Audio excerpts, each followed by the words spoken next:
Your home for Kings talk and so much more. Live and vocal. Allen Stiles on Sacktown Sports. Yes. We are back. Allen Stiles, Sacktown Sports, taking you up to 2 p.m. Kyle Ledbetter behind the glass for us today.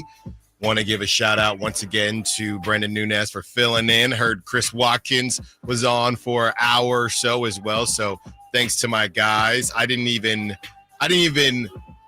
check in on the YouTube. I was completely separated, if you want to call it severance, if you will, completely separated from the old gig. And that was the first time, Kyle, that I hadn't checked the YouTube during my show while being off. I was very proud of myself for doing that, but I know for a fact that you guys did a great job. As I talked to Chris Watkins and Brendan Nunez yesterday, we were all hanging out at the River Cats game where the River Cats actually beat the big boys. They beat the San Francisco Giants, which I think is a good thing, but maybe not also a good thing. But hey, as they say, any given Sunday, and we're looking for any given day that the Kings can decide to get a W. It feels like it's been a very, very long time as they are unable to beat the Milwaukee Bucks. No Malik Monk for the Kings, but no Damian Lillard for the Milwaukee Bucks, who, as you remember, going back to last season when Dame did the Dame time and hit that ridiculous three to win the game, you would have thought, okay, and this is what we've been talking about, right? How many opportunities are you going to squander? I know the Kings are still missing Domantas Sabonis, and we're going to spend some time on that because it's becoming a bigger deal each game where you don't have him, and I'll tell you why. But, I mean, if you were to look back at this stretch, you get that win against the Cavs, and there's no Darius Garland. You take care of business there. Then you lose to a Bulls team that was missing Lonzo, that was missing a couple guys. You lose to that team. Then you get another gift. Okay, we literally talked about this last week where, hey, yeah, the Kings are dinged up, but these other teams could be dinged up as well. You get a Milwaukee Bucks team who is known for being thin and not having enough pieces as they move on from Chris Middleton. Bobby Portis is suspended. And then you find out that Dame Lillard isn't going to play, and you're still unable to get the job done. I really question what the vibe is like in that locker room, because if anybody's ever been on, they're not a bad team, right? But if anyone has ever been on a struggling team, it's really hard to, keep your head about you. And now the other thing here is too, you don't know where this thing is headed, so you don't necessarily know what you're playing for, right? You have the teams that are playing for a championship. You have the teams that are playing to tank and hopefully get Cooper Flagg or somebody like that. You have, obviously teams that know that they're not close, but they're building, right? Let's put the Rockets in there and other teams like that. And then you have the Kings that are just existing. They're just existing with some guys that are pretty good players, but they all have their flaws, and even with their flaws and with their strengths, it just doesn't make a ton of sense. So when you go in that locker room and you're Doug Christie trying to rally the troops, what exactly are you rallying them to do?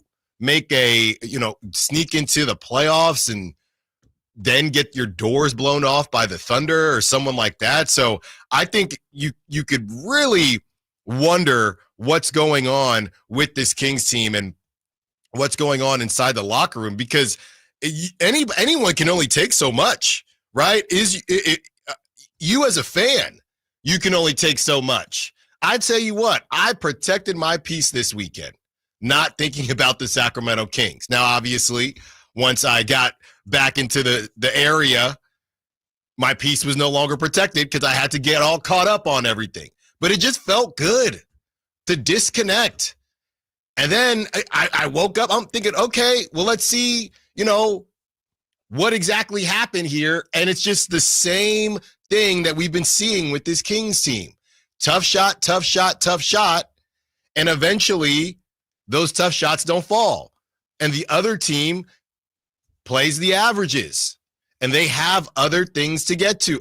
You get Gary Trent Jr., and that's the thing. On paper, that Bucks team, probably not even better than the Kings. But we've learned that this thing is not about on paper.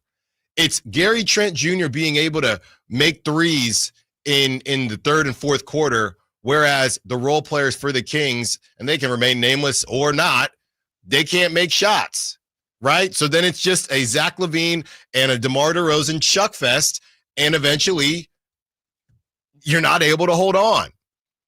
And speaking of sick, the Sacramento Kings are listing Devin Carter illness, Malik Monk illness, and Domantas Sabonis ankle as questionable for Monday's game against the Boston Celtics. Sabonis had made significant progress in his recovery and was a full participant in yesterday's practice. So clearly there's something going around because Jake LaRavia was sick. And I don't know if it's the same thing, right? I'm not a doctor, but Jake LaRavia was sick. Now Malik Monk has been sick. And now Devin Carter's getting listed with illness. Are they just at some point, I hope they're just sick of losing. And sick of losing the same way, because I'm sick of watching them lose. I'll tell you that much right now. I don't need emergency. I don't need go throwback. I don't need diamond tap. I don't need anything. I just need the Kings to figure out how to close out a basketball game. And they have been unable to do that. And just the idea of the air getting dribbled out of the ball over and over again. And it's just the same exact thing.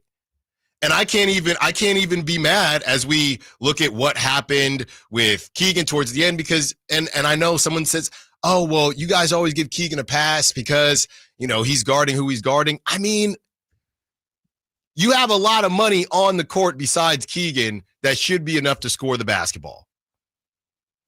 Because towards the end of that game, that Gary Trent Jr. off the rebound, right? And I'm gonna be honest with you, while that conversation was going on, we heard the broadcast, and it kind of comes up, oh, that's just kind of some bad luck there. That's just some bad luck. Well, it was 110 to 108 for about 2 minutes there.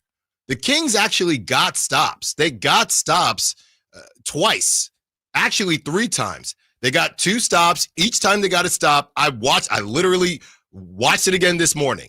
They got a stop at 110, 108. DeMar DeRozan goes into his office, and unfortunately the door was locked or the computer wasn't turning on in the office. He couldn't get the work done in the office. So that was the first time. They get another stop. Okay, Zach LaVine with an even tougher fadeaway mid-range jump shot. He misses that shot. They get another stop. Keegan Murray, this was actually a really nice play by Jake LaRavia. He actually touches the paint for some semblance of an offense besides just dribble, shoot. Jake LaRavia touches the paint, kicks out to Keegan Murray. Keegan Murray, not even really that close. Whenever a shooter like that misses a straightaway 3 to the right or left, something ain't right. And that what he almost barely nicked rim. Then is when the Bucks got that offensive rebound and Gary Trent Jr. made the 3, so it's 113 to 108. And then by that time, you got about a minute left. But they had 3 chances to tie or take the lead. And it's just the same thing over and over again. And that is what makes it, I think, difficult for all of us, fans, media. Obviously, it's tough on them in there.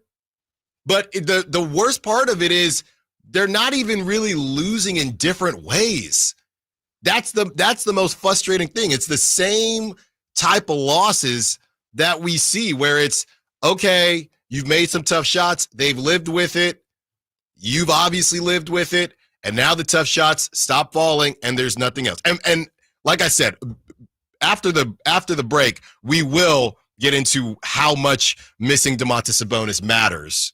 And I do think I'm not going to speak for everyone, but some of the conversations that maybe happened early when Valanciunas was was doing some things and they were playing together, or Sabonis was in foul trouble and Valanciunas would come in, or maybe a game here, a game there, you're thinking, I heard people say it, you're thinking, oh man, Valanciunas, for what he's getting paid compared to Sabonis, I don't want to have that conversation. Well, we're not going to.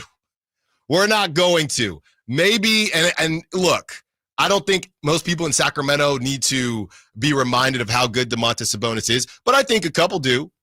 And I think that along with how things started early on with Jonas Valanciunas, there were some conversations being had. I mean, hey, how hard is it to find a good center?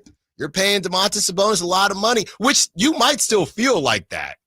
But Jonas Valanciunas isn't necessarily not anymore making you feel like you're grossly overpaying Domantas Sabonis. Now that we've seen plenty of a sample size, I'd rather not see any more of a sample size. I really hope Domantas Sabonis can get out there. Then he's got to get his wind back under him and things like that. So you look at this team, and we're going to look at the future. I know nobody really wants to go back and look at the past, but I am kind of curious who the other teams are really in the history of the NBA that have done all of the things that the Kings tried to do this season. And was anybody ever successful? There may be one thing, right? There may be one thing. Oh, well, this team moved off of their franchise guy. Oh, this team fired their coach. But all of those things, and then you throw an injury, what are you supposed to expect? On the other side, let's discuss Domantas Sabonis and what I've been seeing as far as what the Kings are missing offensively and defensively without him. We have Jared Weiss, the Athletic. He is a reporter for the NBA and covers the NBA with the Athletic. That's coming up at 12:15, and he'll help get us ready for the Celtics as well. 4 hours with the good to be back on South Sactown Sports. Tonight, Kings and Celtics. Game night with Scott Marsh and the high flyer Henry Turner starts at 5:30. Tip-off at 7. The Kings play here on Sactown Sports. Sactown Sports, 1140. Coach Doug Christie here for your truck headquarters, reminding you that every deal at Folsom Lake Ford is a slam dunk. Shop all your favorite models on sale now, including America's best-selling truck for over 47 years, Ford F-Series, plus a huge selection of Broncos, Bronco Sports, and all of Ford's award-winning SUVs at FolsomLakeFord.com. Listen, I know a great play when I see one, and if you want to save on a new Ford, you gotta drive the lane straight to Folsom Lake Ford in the Folsom Auto Mall. Right now, buy any new Ford with zero down on approval of credit. Save big with low interest financing, and Folsom Lake Ford always pays top dollar for your trade. So hurry to Folsom Lake Ford, a 6-time Triple Crown winner for sales and service excellence. That's why they're my trusted dealer, and they should be yours too. Tell them Coach Doug Christie sent you, or shop them online at FolsomLakeFord.com.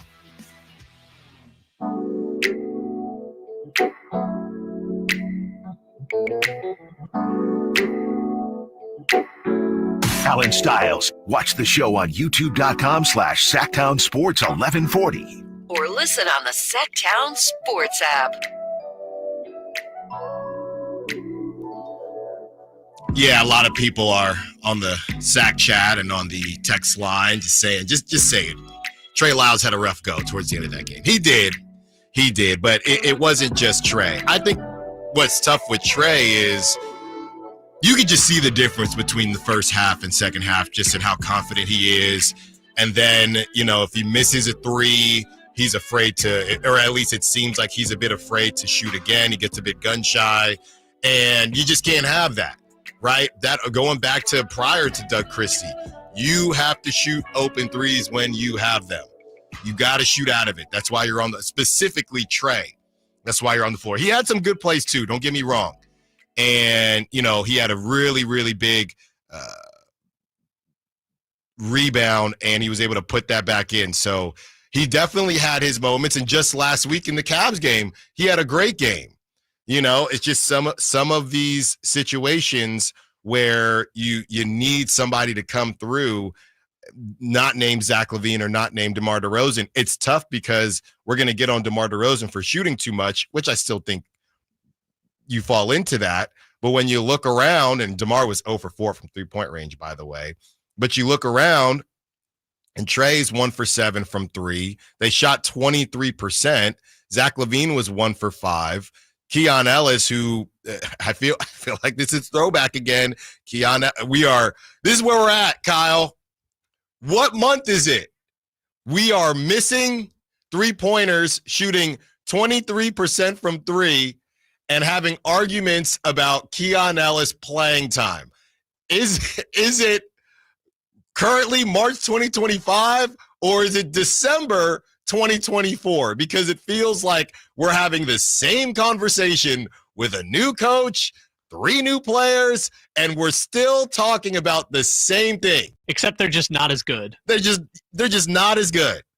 But actually, roster-wise, maybe better. None of it makes sense. We're having the same conversations that we've been having for about 2 years now.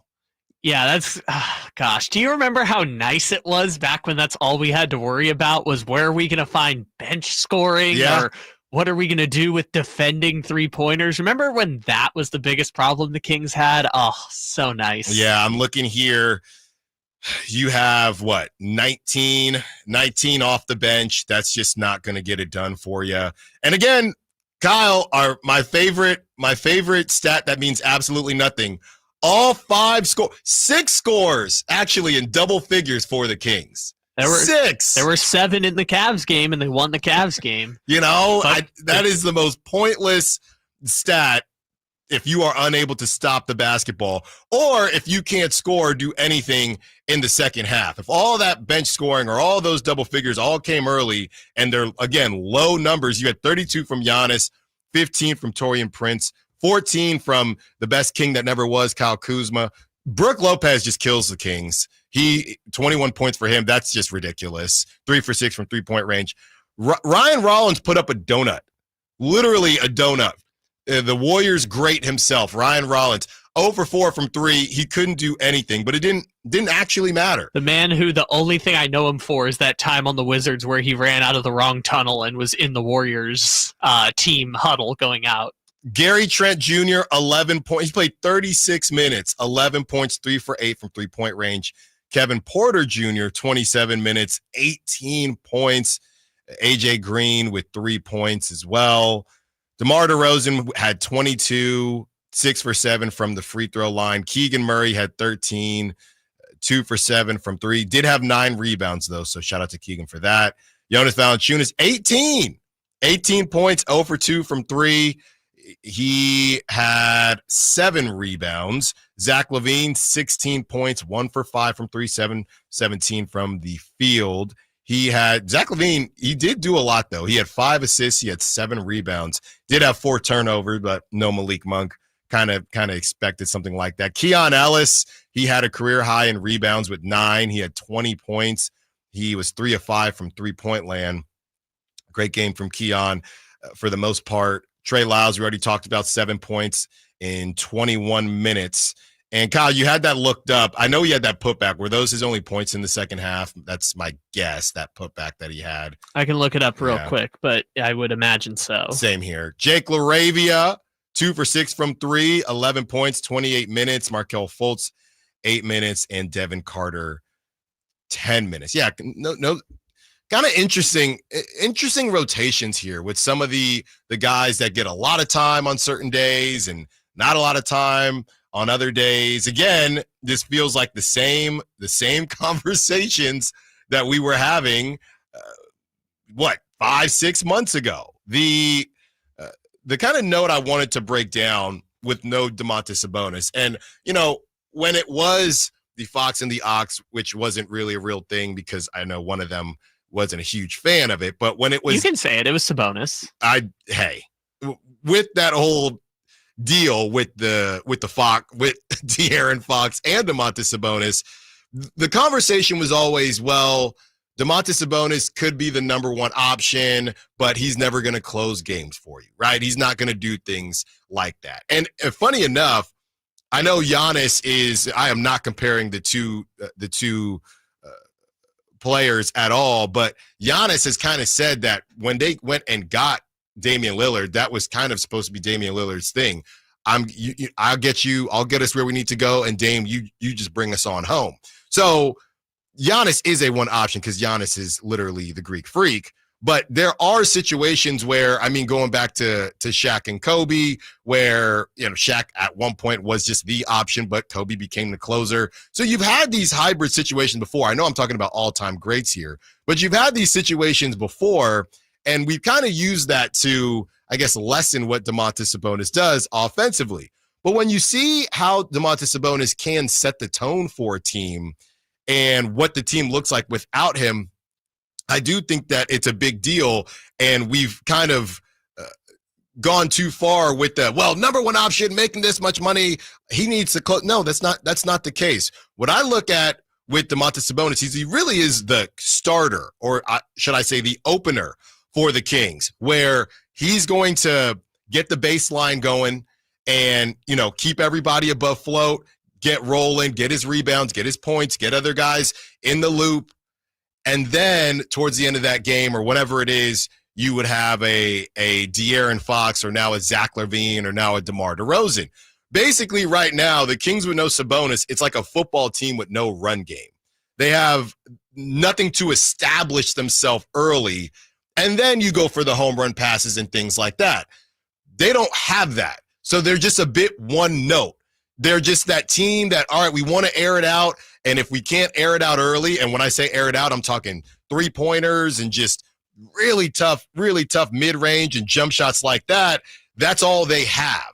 So if you add back Domantas Sabonis whenever he comes back, hopefully it's today, I know we're going to have to see him get his sea legs back from under him and things like that. But in a perfect world, and not to mention the passing when the Kings don't really have, that truest of true point guards, missing Domantas Sabonis, I was just watching again, and you see, and Jonas Valanciunas is a good player, and that's why I think this is about propping Domantas Sabonis up to say, man, he really is maybe a little underrated offensively just because he makes things easy. And I think when we've watched him for all these years here, and he misses a bunny, or he takes 2-3 shots in the second half, everyone's thinking, what in the world is going on with this guy? And we need someone else to be able to close and do things like that. But I watched that game thinking, man, oh man, they are just so one note without Domantas Sabonis. And Jonas Valanciunas is a pretty darn good player.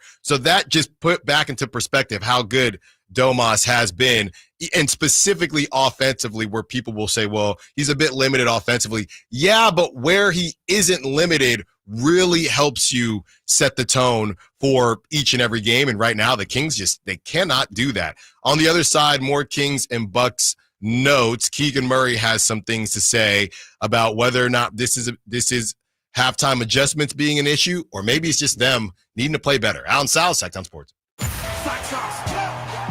Tonight, Kings and Celtics. Game night with Scott Marsh and the high flyer Henry Turner starts at 5:30. Tip-off at 7. The Kings play here on Sacktown Sports. Sacktown Sports, 1140.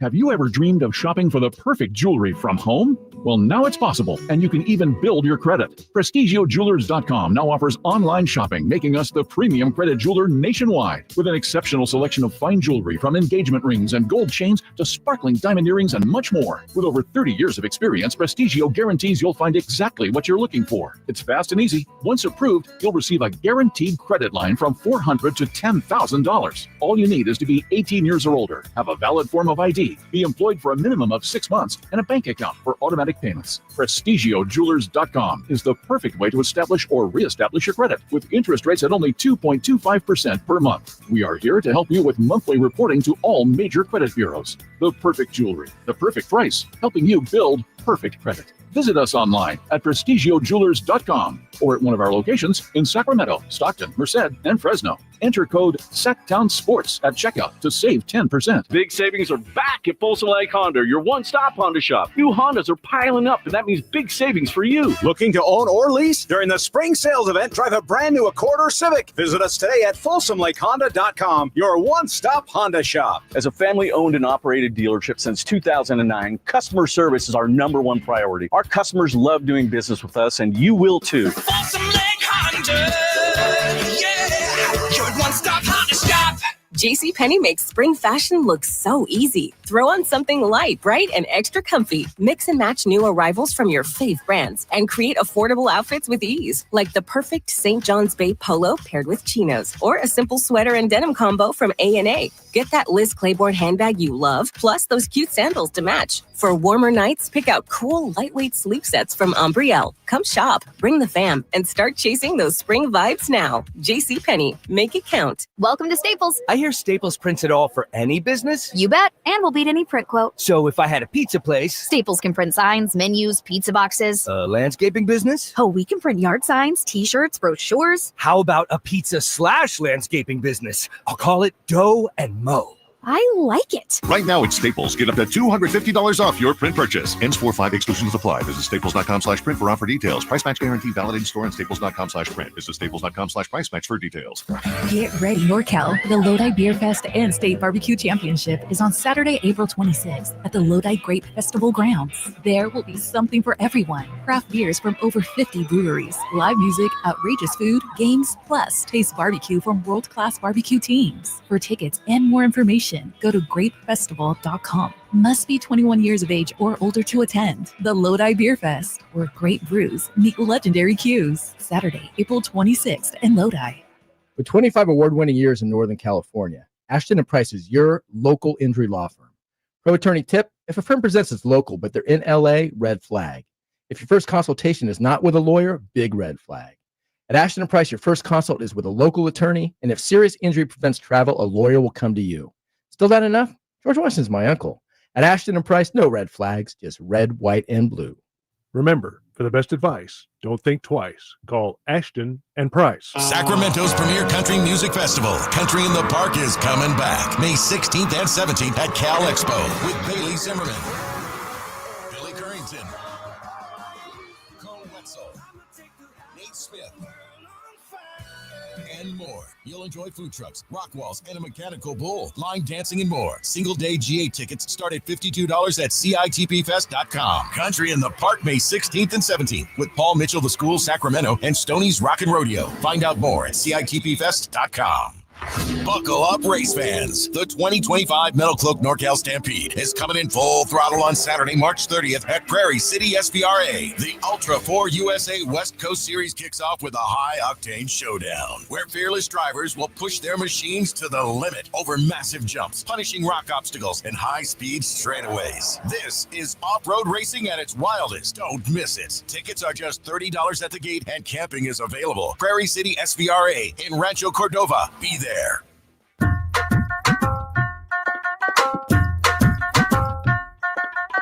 Allen Stiles You can join the show by texting 916-339-1140 on Sacktown Sports.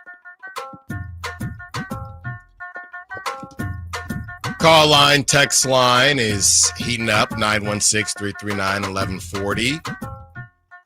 And a lot of people are looking at the standings, trying to figure out, hey, can the Kings actually fall out of this thing and maybe keep their pick? Is that where we're at? You know, if you look at what I just kind of broke down for you and the plans of certain teams, as far as, hey, at the same time, we are not going to win the championship. We are not trying to lose per se, right? Because we're not going to be good enough to be bad enough and get Cooper Flag or somebody like that. And, you know, it's going to be kind of a rough situation here as we figure this thing out and try to figure it out on the fly. But the bottom line is, this just is a team that is a bit wonky. I think that's probably the best way to put it. It's a bit wonky. And what I've kind of gathered, right, throughout these last couple weeks here, as the Kings are going to start a back-to-back tonight, and then obviously have OKC, what I've kind of gathered is that it feels like a lot of people do maybe want the Kings to miss and start to look forward, to miss the play-in and start to look forward here, which I do find a bit interesting, simply because if you turn back the clock a little bit, it's still, what's funny? How many of those years before the Beam team happened a couple of years ago, how many of those years would the Kings have even been in the play-in? Because even though the Kings had missed the playoffs, obviously the play-in wasn't around yet. So until it was towards the end of it.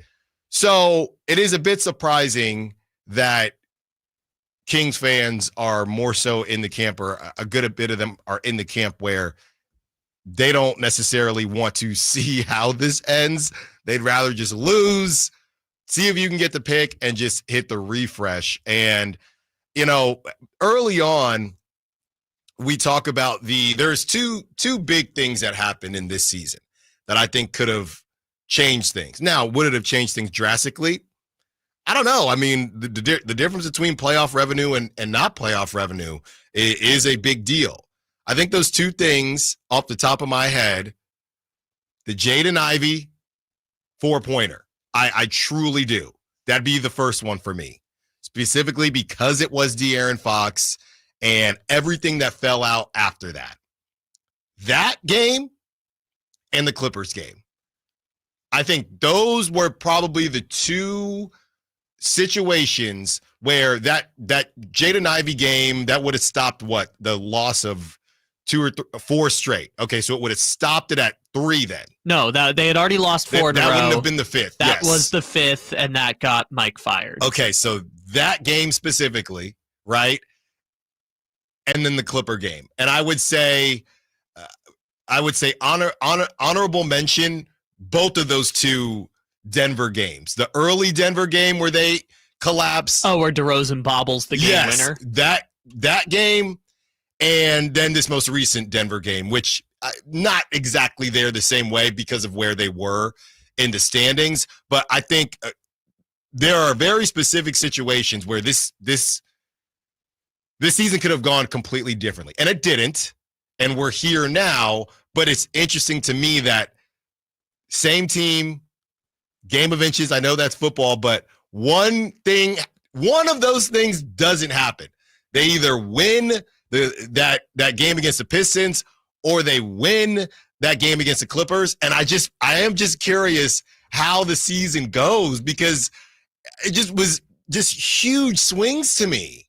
I mean, there's a few in there because of all. I mean, you could pick out any one of those one-score losses early in the season. We're not even talking about that time that Dyson Daniels got the strip at the end of the game. Yeah, and he did the handcuffs. Yeah, like that could have changed. Imagine if De'Aaron Fox hits a game winner at the buzzer in Golden One Center in the midst of their losing stretch. I know where we're going now, Kyle. So this is what we're going to do.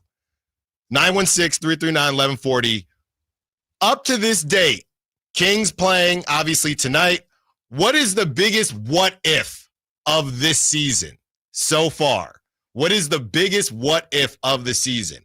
My biggest what if, I'm actually gonna stay with the Pistons. That's my biggest what if. What if De'Aaron Fox doesn't foul Jaden Ivey? Yeah, you hit on the two, right? It was the Pistons game, because even though I believe that was more of a final straw and there were symptoms well before, like if Mike didn't get fired that game, he might have gotten fired the next or maybe the game after. Well, I think the symptoms were already there. Yeah. I understand it was a pretty emblematic end to your tenure to have a 4-point play in a 3-point game be how you go as your last game, possibly as an NBA head coach. But I think it's that one in the Clipper game, because after the Clipper game, it wiped out the chances of the Kings being able to jump back into the playoff race. Like, again, play in, you win one game, awesome. Right. But their chance to jump back into the 6, 7, 8 playoff race were just wiped out by one Kawhi Leonard left-handed shot. So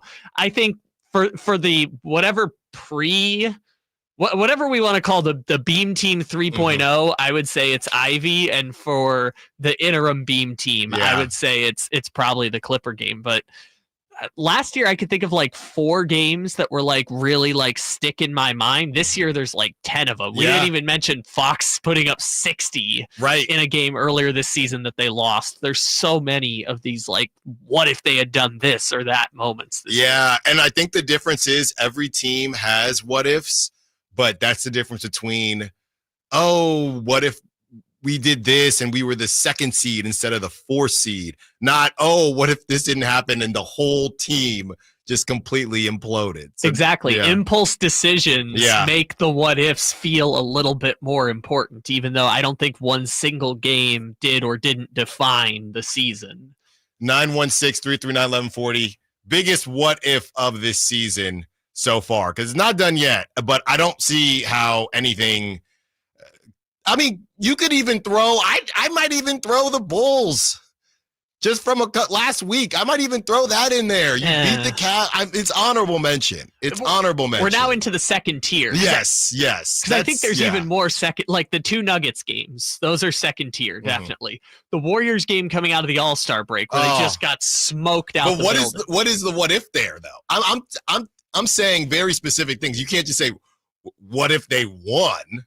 Just what if it didn't go so awful? How about that? What if it wasn't their worst game maybe of the season? Yeah, 916-339-1140. Kyle, let's get back to reality and what Keegan Murray had to say about their halftime adjustments. Here it is. Keegan, are you noticing teams making significant second half adjustments against you? Against the Bulls, it was less 3-point attempts. Tonight, it was less shot attempts for Keon, who had it going in the first half. Just what are you noticing from first half adjustments or halftime adjustments from opponents? I don't know if it's opponents. I think it's us.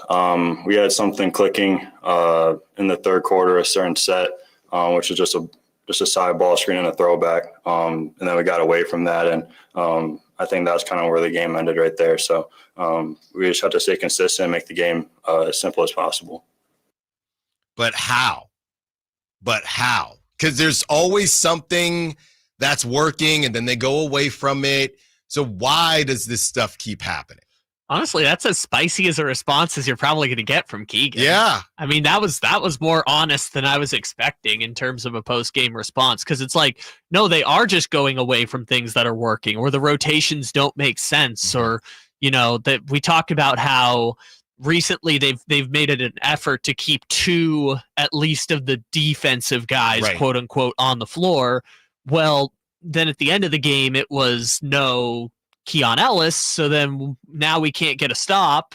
We're already shorthanded because Giannis is Giannis, and he's putting up 23 points in the second half. So it's kind of like it looked like you were building an identity, and then you went away from that identity. And so, yeah, I kind of understand the what are we doing kind of situation here. Like, what is the concerted plan going into some of these games? Yeah, I don't understand it either. On the other side, maybe Coach Doug Christie can help us figure out what has been working and what hasn't been working for the Sacramento Kings. Allen Stiles, Sacramento Sports. Welcome to TGL, presented by SoFi, golf's newest league, live on ESPN and ESPN Plus. It's 2 hours of hammer dropping, overtime forcing, playoffs on the line, golf, Tiger, Rory, and more of the best from the PGA Tour, split into 16. Learn more at TGLGolf.com. Tune in every week for TGL matches. Keep up, it's golf. I had the worst dream last night. You were in a car crash, and the kids and I were on our own. We had to move out of the house because I couldn't afford it anymore. That's awful, hon. My brother got life insurance from Ethos, and it only took 10 minutes. And he got $2 million in coverage for around $2 a day. It's all online. No medical exam. He just answered a few health questions right from his house. Ethos, here we come. Visit ethos.com/sports. Ethos.com/sports. Sample rate is a 10-year term life policy for 35-year-old healthy, non-smoking male. Billed monthly. Choose Syntec full synthetic motor oil designed for today's engines exclusively at your O'Reilly Auto Parts store or O'ReillyAuto.com. O'Reilly Auto Parts. Spring is in the air, and there's really nothing better than hitting the open road in a new Honda. Whether you're shopping for new or pre-owned, Stockton Honda has the selection and savings. Plus, get top dollar for your trade. And while life's roads are often filled with bumps, buying from Stockton Honda couldn't be smoother. Wherever the road you travel might lead, Stockton Honda is happy to get you there. Come in today or go to StocktonHonda.com. Anytime, anywhere, it's all here. StocktonHonda.com. Get ready for the high-octane action. It's the 76th season opener at the Stockton 99 Speedway, March 29th. Watch the intense racing action as the Stockton Late Models, NorCal Mini Stocks, NorCal Legend Series, Pure Stocks, and Fast Car Solutions Mini Modifieds tear up the track. It's fast, it's thrilling, it's non-stop action you don't want to miss. Family-friendly fun, food, and excitement for everyone. Gates open at 5 p.m. Racing starts at 6. Stockton 99 Speedway, where speed and excitement come to life. March 29th. Be there for the 76th season opener. For tickets, visit Stockton99.com. Patrick was way behind on his IRS taxes. I was in way over my head, and the total amount ended up being somewhere just over $30,000. $30,000.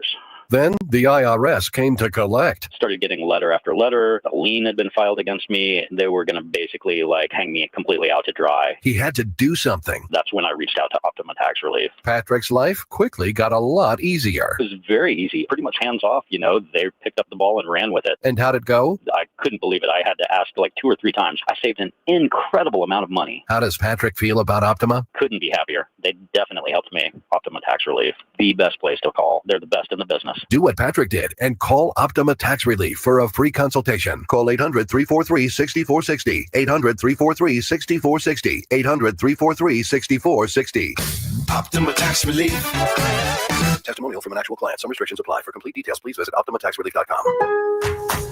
Pro Savings Days are back at Lowe's with limited time savings on the supplies pros need. Get up to 40% off select major appliances. Plus, save an additional $100 on every $1,000 you spend on select major appliances. And don't miss your chance to activate and earn 3 times the points on select DeWalt and Klein tools. Lowe's, we help, you save. Valid through 3/28. Selection varies by location. While supplies last. See associate or Lowe's.com for more details on qualifying items. Drivers who switch and save with Progressive could save hundreds. With that kind of money, you could go big time and skip the regular line at the airport and pay for speedy security. Imagine not having to quickly unpack and pack at the place you already came back to. And wearing your shoes the whole time you're there? You can't put a price on that kind of luxury. Well, actually you can, and you paid for it. Switch to Progressive and you could save big time for speedy security. Progressive Casualty Insurance Company and affiliates, not available in all states. Potential savings will vary. Spring is here, and that means gigantic savings for all your oil change needs at Jiffy Lube today. Get a $25 gift card with the purchase of any Pennzoil Platinum full synthetic oil change through May 31st at your local Jiffy Lube service center in the greater Sacramento areas. And don't forget about the additional $30 off online coupon at jiffylube.com. Terms apply. Valid email address required. See pennzoil.com/rewards for details. Jiffy Lube, huge spring savings for you today. Mike Rowe here with a quick question. Have you noticed a musty smell in your home? I hope not, because damp smells mean that you could have a crawl space problem. That's where Groundworks comes in. They can honestly assess your situation and create a plan to waterproof your crawl space and get to the root cause of the problem. Schedule your free inspection at groundworks.com/row. And while you're there, check out my latest dirty job. It's a good one. Licensed in all states where work is performed. See website for details.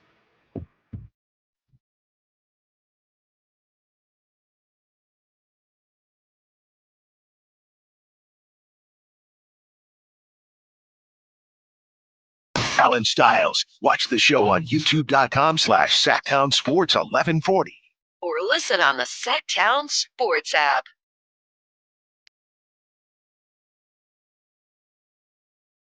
I'm just scrolling through social media here during the break, and I see TMZ post, and it's crazy how these people will you'll never hear about them, and then all of a sudden they're everywhere. So there was initially a story about maybe a week or a couple weeks ago, and we're about to get to Christie's Cuts, but there was a story a couple weeks ago about Eric Spoelstra's wife and something to the effect of, or ex-wife, divorce, and I think it was just money was involved. So that's the first time this person comes on my radar. I hadn't ever thought about Eric Spoelstra's wife before. I had never seen her before, anything like that. I've only thought of her one time before, and that was a few years ago when Greg Popovich got his $120 million contract extension. Spoelstra waited 8 months That's right. to sign his extension because he was going through a divorce. Yes. So Hadn't really seen her. She pops back up, and of course she has a podcast. Why wouldn't she? And she is setting the record straight because apparently from how this reads, it sounds like she's been a little active on Jaime Jaquez's Instagram page. And I would imagine reacting to, his posts, things like that. So a rumor obviously got started that she may be involved with Jaime Jaquez, and she is, of course, denying this. And you guys are reaching, and all it took was for me to, interact on Instagram for you to assume something, and she go blah, blah, blah, blah, blah on the podcast. But I that would be insanity. What would you even do if you're Pat? First of all, Pat Riley might just retire. I'm not dealing with this. You're Jaime Jaquez. You're a wild boy. If that's and these are all allegations, and she's denying them. I don't see anything from Jaime Jaquez yet, but yeah, Jaime Jaquez is not going to comment on this. No. But we've seen this before, where it's, hey, how do I say this? Hey, there are a lot of people in the world, and this is the direction you choose to go in, huh? But also, the NBA is a little bit of a tighter knit circle. That's true. I mean, trust me.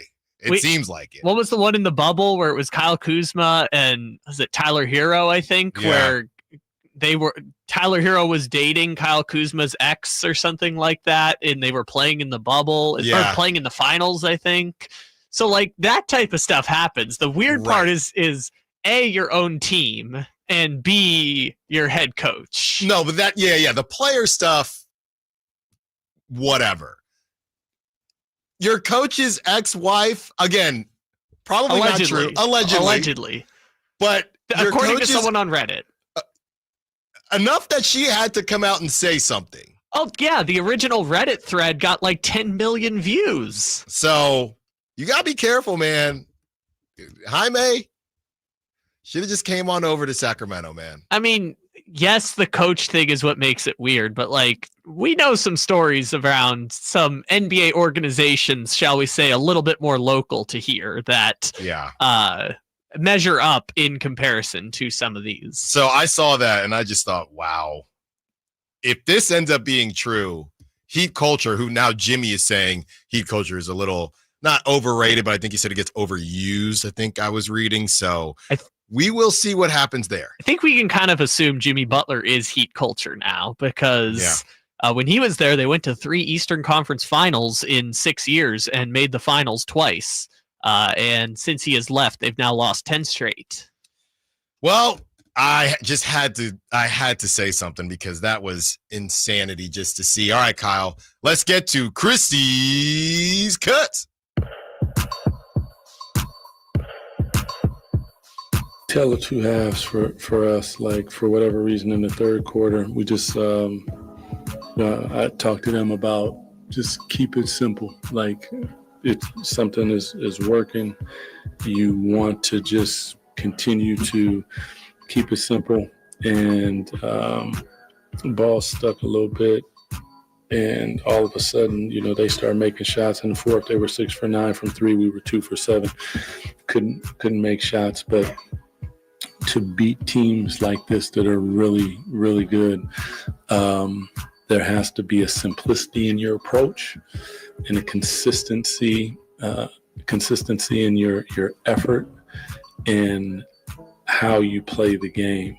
And you don't get bored doing it over and over and over again. And we just let up off the gas. And when you do that against a really good team like that, all of a sudden they go on a run and 37-28 in the third quarter. So the opposing adjustments, it's more of us. Do you see the same thing, just like what you talked about? Yeah, it really is. Like I constantly, like you give teams credit, obviously, that they make adjustments and they come out and they do certain things. But our ability to be consistent in our approach when we find something that is working or knowing coverages and different things, we just gotta continue to do it. And sometimes it gets difficult, and sometimes you give them credit as well.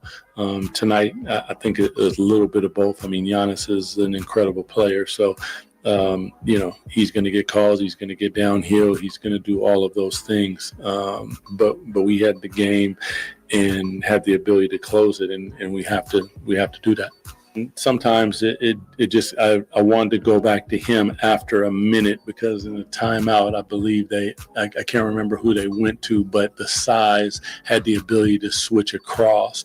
So, and then all of a sudden the game started happening, and I wish that I probably would have went back to Keon. But in those moments, sometimes guys are playing well, sometimes it's size and physicality, and sometimes he'll be the guy, sometimes it'll be Jake. It just depends.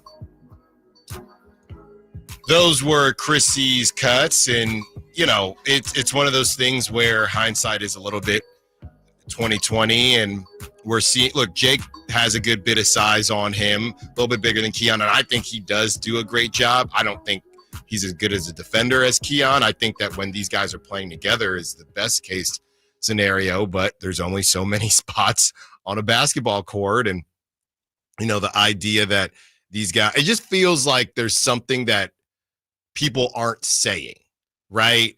When Keegan Murray says it's us in terms of the things that are happening at halftime and the third quarter adjustments, and Doug is essentially agreeing with Keegan, it just feels like we need to find out why. We need to find out what is going on.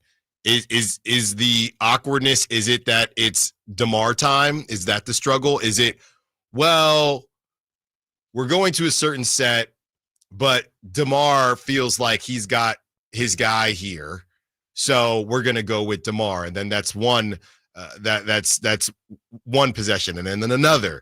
And I'm not saying that's what it is. I'm saying this isn't the first time we've kind of heard them say we just went away from it. So I want to know why. And just so people know, you get in. I wasn't at that post game, but you get into these post game situations, you can't really ask why. You might be able to sneak out well, can you expand on that? But it's tough, because I'm sure there is a listener right now saying, well, why didn't somebody just ask why? It's a very fine line. It's a balancing act between, you're not trying to challenge someone, but you do, hey, well, we keep hearing this, right?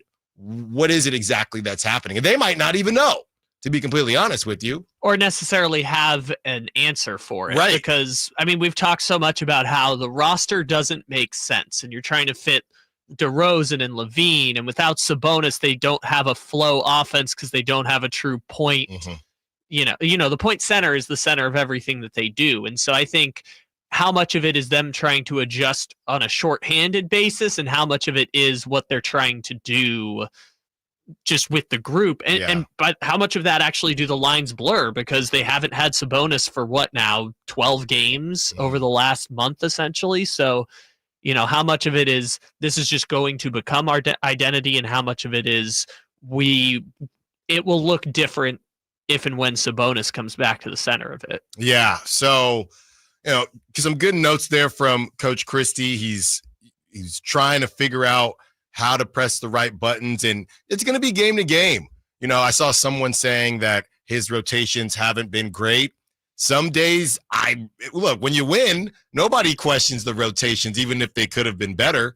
When you lose, then that's all anybody wants to talk about. I do think that there have been games where his rotations have been great, and a couple games where they haven't been as great. But, and that's the thing. On a team like this, you got to be pretty perfect, right? There is not a large room for error, especially during this stretch when you're playing good teams. And if they're not great teams, they at least have one game-changing great player, and the Bucks certainly do with Giannis Antetokounmpo. When we return, we continue the conversation. What is the biggest what if of this season? We read some of your responses, and Patrick, we see you. We'll get to you on the other side. Allen Stiles, Sacramento Sports. tonight. Kings and Celtics. Game night with Scott Marsh and the high flyer Henry Turner starts at 5:30. Tip off at 7. The Kings play here on Sacktown Sports. Sacktown Sports 1140. Point. Hey, you okay? You don't normally miss those shots. Oh, I just haven't been as regular lately, and it's making me feel sluggish. You should try Metamucil. It's been a game changer for me. Metamucil's plant-based psyllium fiber helps trap and remove the waste that weighs you down. Ace. You're moving better than you were last week. Definitely. Metamucil keeps you moving. These statements have not been evaluated by the Food and Drug Administration. This product is not intended to diagnose, treat, cure, or prevent any disease. Learn more at metamucil.com. Our daughter Jessie loves playing detective. A clue. But since we discovered she has sensitive skin, we've been playing detective too.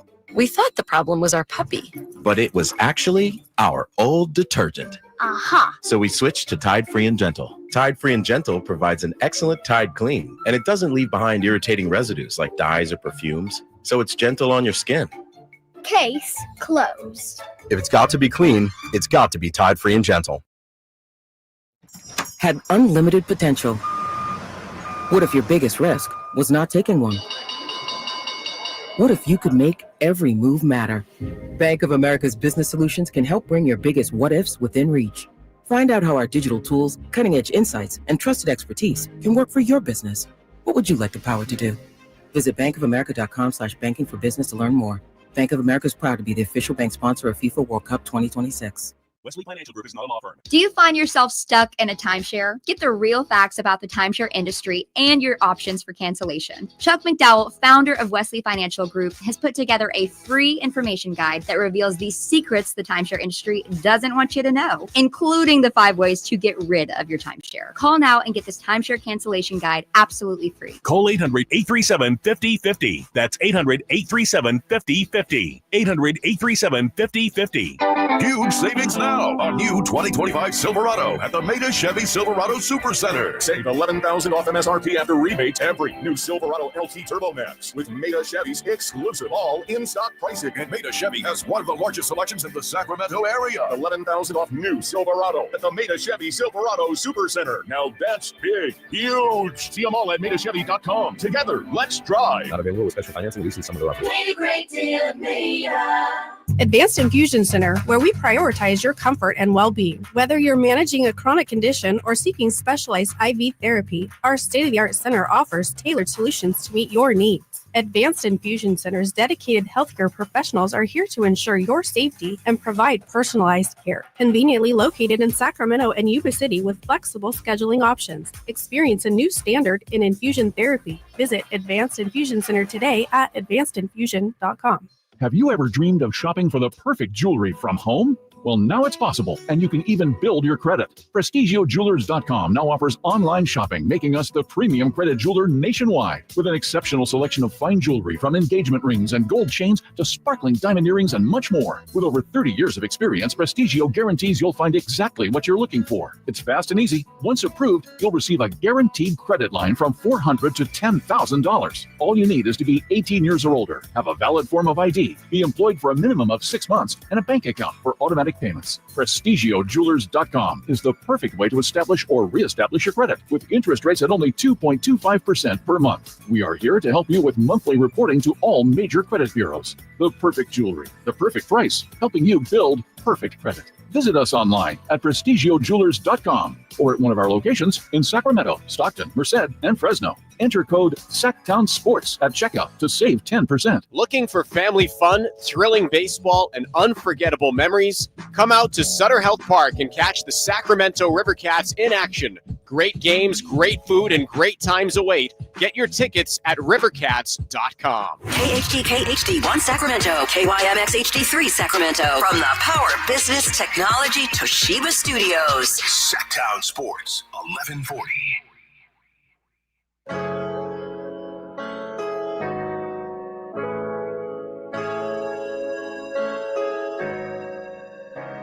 Allen Stiles. Watch the show on youtube.com/Sacktown Sports 1140. Or listen on the Sacktown Sports app.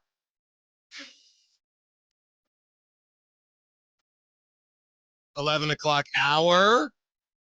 Got some texts to get through.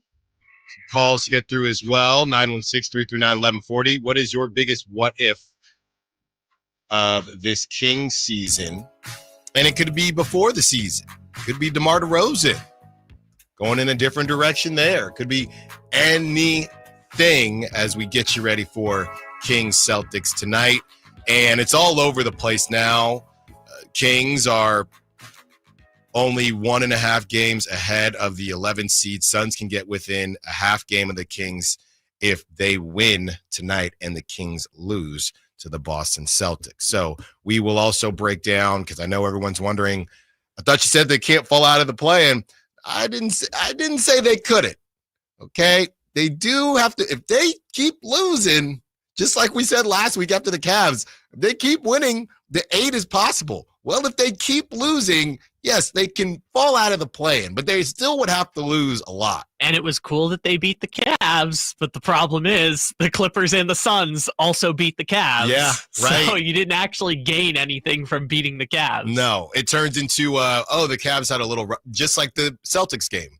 Oh, the Cavs had a little rough patch. The Celtics had a little rough patch. How much do you take into account that the Cavs just weren't playing that well, didn't have Darius Garland? I know the Kings are missing the people too. I'm still calling it the best win since the trades have been made. Don't get me wrong, but it just doesn't hit the same, especially after you lose to the Bulls. Because we knew you're trying to get ahead of something, and if you lose to the Bulls, then you've literally not done anything. 916-339-1140. Let's get to Patrick, who wants to be part of the conversation. What's up, Patrick? What you got for us? What's going on, Allen? How you doing, man? I'm good, man. How you doing? Doing good, man. It's a lot of negativity going on in the city, man. And I've been a Sacramento Kings fan forever. And it's like, even though we're struggling a little bit, I know it's crucial times right now, and we have to win every game possible. This team is good, man. They have a lot of good players on this team. This team just needs to get it together. I know Doug can do it for us getting this team ready. It seems like the team plays better when they're facing this kind of problem. And Boston can be beat. Now, will the Kings beat them tonight? I don't know, but we just don't know what kind of team we're going to get, because this team has talent, man. And I just don't understand how I'm not down on this team yet. I still believe we can get in the play-in and shock the world and play OKC, which I think I'm not really high on OKC, in my opinion. I think they're a good team, great team, actually, but I just don't think that they can be beat. They're a young team. Yeah. Thanks for the call, Patrick. Look, we love the positivity. Thanks for the call, Patrick. That reminds me of a text that I saw. This is from the 925. Lost to the Bulls on a back-to-back and a Bucks team where a former MVP just took over. But the Celtics are on a back-to-back and third game in 4 days. We will light the beam tonight. That is from the 925, kind of keeping that positivity rolling along with Patrick. I saw this from UPS Chris as we have the conversation of the biggest what if. I don't know that this would be my biggest what if, but especially because this guy's been playing well. Didn't play a lot going back to those rotations. Didn't play a lot against the Bucks. But UPS Chris says, my biggest what if started before the season when we didn't draft Dalton Connect and took Carter. Oh, what could have been. Now, everybody knows that I really like Dalton Connect. And that was, I had a list and he was at the top of the list for the Kings, the Kings to get. But I don't think that's at the top of my what if, because I think he obviously helps, but I don't know that he would do enough, because you get Dalton Connect, and I know Jake LaRavia off the top of my head is probably just a better defender just based on being in the league longer. So you probably don't need Jake LaRavia at that point if you drafted Dalton Connect. Could he have been enough of an impact player to make the DeMar DeRozan and De'Aaron, all that stuff look different? I don't know. As much as I really do like Dalton, I don't think that's at the top of my what if list. It's a good one, but it is a good one. I would also say to UPS Chris's point, Dalton wasn't even the biggest what if in that group because you have Tristan Da Silva with the Magic and Jared McCain with the 76ers. Well, I would have thrown Khalil Ware in there too, just for some size too. I guess he's played well. I don't think they were ever really thinking about taking he's too him. tall. He's too tall. Yeah, you know. I don't think they were really ever considering that one. Yeah. But at least with Jared McCain, we know they were interested. Or with Dalton Connect, we know they were interested, which I guess you could go back to that, but you could do that with any draft, especially with the Sacramento Kings. Yeah, I get that, but just specifically for everything that's kind of gone wrong, if you did have a rookie in there who can play at the NBA level, he's been playing. He doesn't play a ton for the Lakers. He plays a lot more when there's injuries and things like that, but he's a part of their rotation as far as what I've seen. So, I mean, just having that option, because you know what else is funny is you draft him, you ended up moving on from Kevin Huerter anyway. You draft him, you have Kevin Huerter who was starting at the beginning of the season. Well, he started the first 6 weeks of the season. Right. So you draft Dalton, he's coming off the bench. He could be spelling Kevin Huerter, and does Kevin Huerter still lose his spot? Does that change how they decide to move forward with Malik Monk?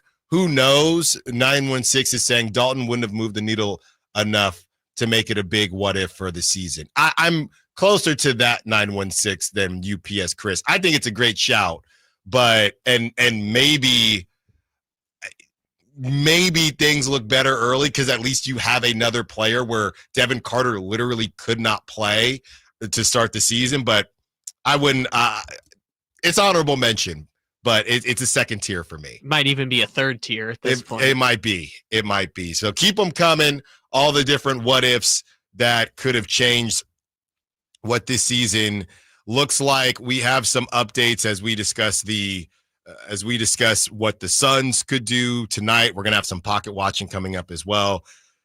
0.9% chance to make the 7-8 play-in game. Chances to make the 9-10 play-in game still at 92.9% chance. Chance to host the play-in game are 73.5%. Chances to go on the road at 19.4%. Chances to miss the play-in game has crept up. We're at 6.2% now. And it really, and as I just saw, because, there are a couple people out there just saying, hey, well, now Anthony Davis is being marked as questionable, so that's something to keep an eye on.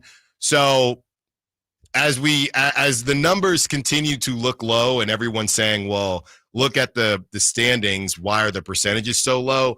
It's just based on all the losing that would have to happen, but it's definitely possible. I know I trust your numbers, Kyle, but it's higher than 6.2 to me. I don't know what that means, but it's higher than 6.2% to me. Well, Alan, let me give you a little bit of hopium real quick here.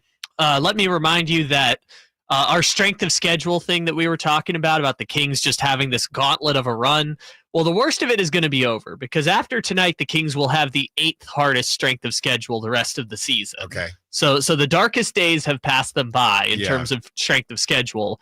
I will also remind you that for the entire rest of the season, with 11 games left, the San Antonio Spurs have 10 of their 11 games against the Phoenix Suns have 10 of their 11 games against a team above 500. The only team they get off is San Antonio. Yeah. So both teams would have to jump them to get to 11. And while Phoenix has been hot over the last week, they've got a gauntlet of a schedule to end the season. 2 against Milwaukee, 2 against Boston. They play OKC, the Warriors, the Rockets, the Knicks. They play Sacramento again at home, which, again, if Phoenix wins, that's their path to catch Sacramento. Right. But if they lose that game, it might be dead to rights for Phoenix at that point. So I would say, while it is the Kings did not help themselves by losing to Chicago. Yeah.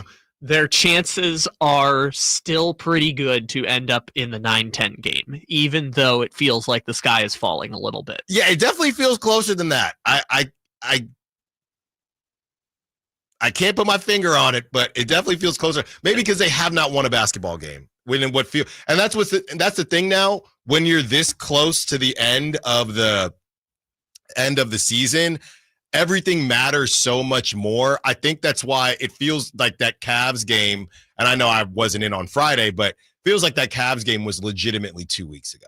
How long ago is the Memphis game in your mind? The Memphis game is 2 months ago. Yeah, they put up never happened. 132. But the good news is they still get Washington, Charlotte, Orlando. And then you're talking about but that's the most Kings thing ever, or someone said Kings.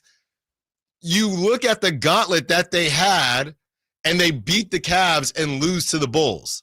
Like, that's the type of stuff that just cannot happen. Which now, in hindsight, the Cavs game didn't mean really anything in the standings because the Clippers beat the Cavs the night before and the Suns beat the Cavs on Friday. So at the end of the day, the Cavs win kind of became what you were supposed to do only when talking about the standings purposes. And then I think we all knew because of the other games that they had dropped, we all knew, okay, cool. And that's what I said on Thursday. Okay, cool. This can act, since nobody had the Kings winning this game, this could be your refresher. And if you want to eliminate the Nuggets game, if you want to eliminate the Clippers game, one of those games to say, hey, we kind of made up for it because we beat the Cavs and nobody thought we would beat the Cavs. And then they lose to the Bulls. So the whole thing is a moot point. For sure. And I guess I will make this concession, not necessarily go all the way through and through, but I will make this concession. I think the 10 seed is far more in play than we were giving it credit for before. I'm not saying they're going to fall all the way out because if push came to shove, it will probably come down to the last day of the season against Phoenix, if Phoenix wins enough games to get back in the race. But the 10 seed, I think, is far more in play than it was a week ago. And part of that is knowing that Dallas is about to get Anthony Davis and Daniel Gafford and Derek Lively potentially all coming back. Yeah, it could be tough sledding. And if you are a Kings fan, the closer you get, and I do wonder how many people that do want to miss the play-in. Yeah, want to do the tank thing. Will you actually feel like that once it gets closer to game time, right? I mean, for a second, just think back to, I know it was the Warriors, so that meant a big deal, but even just getting to the 9-10, and this is what I had kind of kicked the show off with, just as far as, hey, there really hasn't been a lot of postseason type basketball, so it's kind of interesting to me, especially when we don't know what's going to happen with the draft, that a lot of people are more so in the camp of let's just not even make the play in. I think it's just tough. And with that being said, how important games are tonight, how different will we feel if they beat the Celtics, which they've done before, right? I mean, it wasn't Zach LaVine and the trade hadn't been made yet, but De'Aaron Fox didn't play in that game. So it's a closer comparison.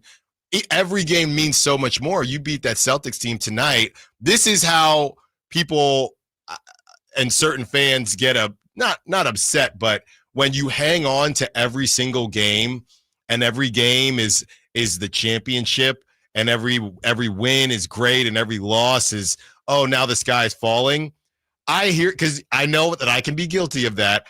I hear y'all when it's game 15 or 20 or even 30, but we are to the point now where every game does mean that much, because I can guarantee you the Suns and the Mavs are saying, okay, well, the Kings are going to lose tonight. They're going to lose to the Celtics. So that's another opportunity for us. So if they're able to get that W, it almost becomes a mind game at this point as much as anything else.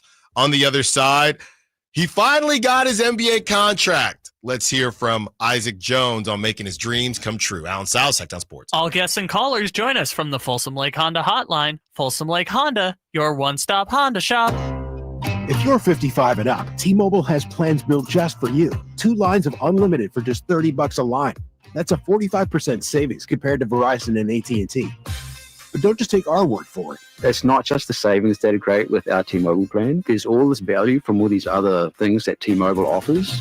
T-Mobile has been such a savings for us. We love it. Switch today and get 2 free 5G phones like the Motorola Edge with Turbo Power charging that gives you power for the day in just 15 minutes. And customers 55 and up can get 2 lines of talk, text, and data for only $30 a line. Go to T-Mobile.com/choice55 to learn more. With AutoPay plus taxes and fees, plus $5 per line without AutoPay. Debit or bank account required. 45% off 2 lines versus AT&T Starter and Verizon Welcome. Plan benefits vary. Motorola Edge on us with 24 monthly bill credits and new line for well-qualified customers, plus tax and $35 per line connection charge. See details at T-Mobile.com. Motorola Edge requires 68-watt charger. Charger sold separately. Actual performance will vary based on usage and configuration.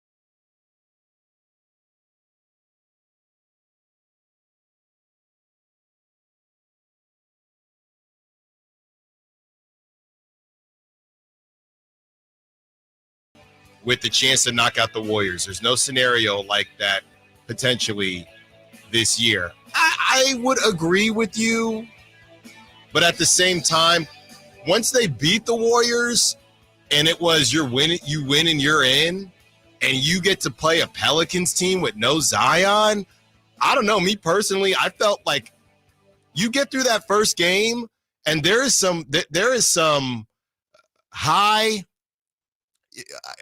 not expectations, but just some really, really positive vibes going in because you have a chance. Yeah. You have a chance. Our friend Aaron is doing a little revisionist history there. I think many Kings fans believed that they were going to beat the Pelicans in that next play-in game because they were a team that up until the Malik Monk injuries, which I believe was like at this point of the season last year, like it was surprisingly late in the season that Malik and Kevin Huerter got hurt.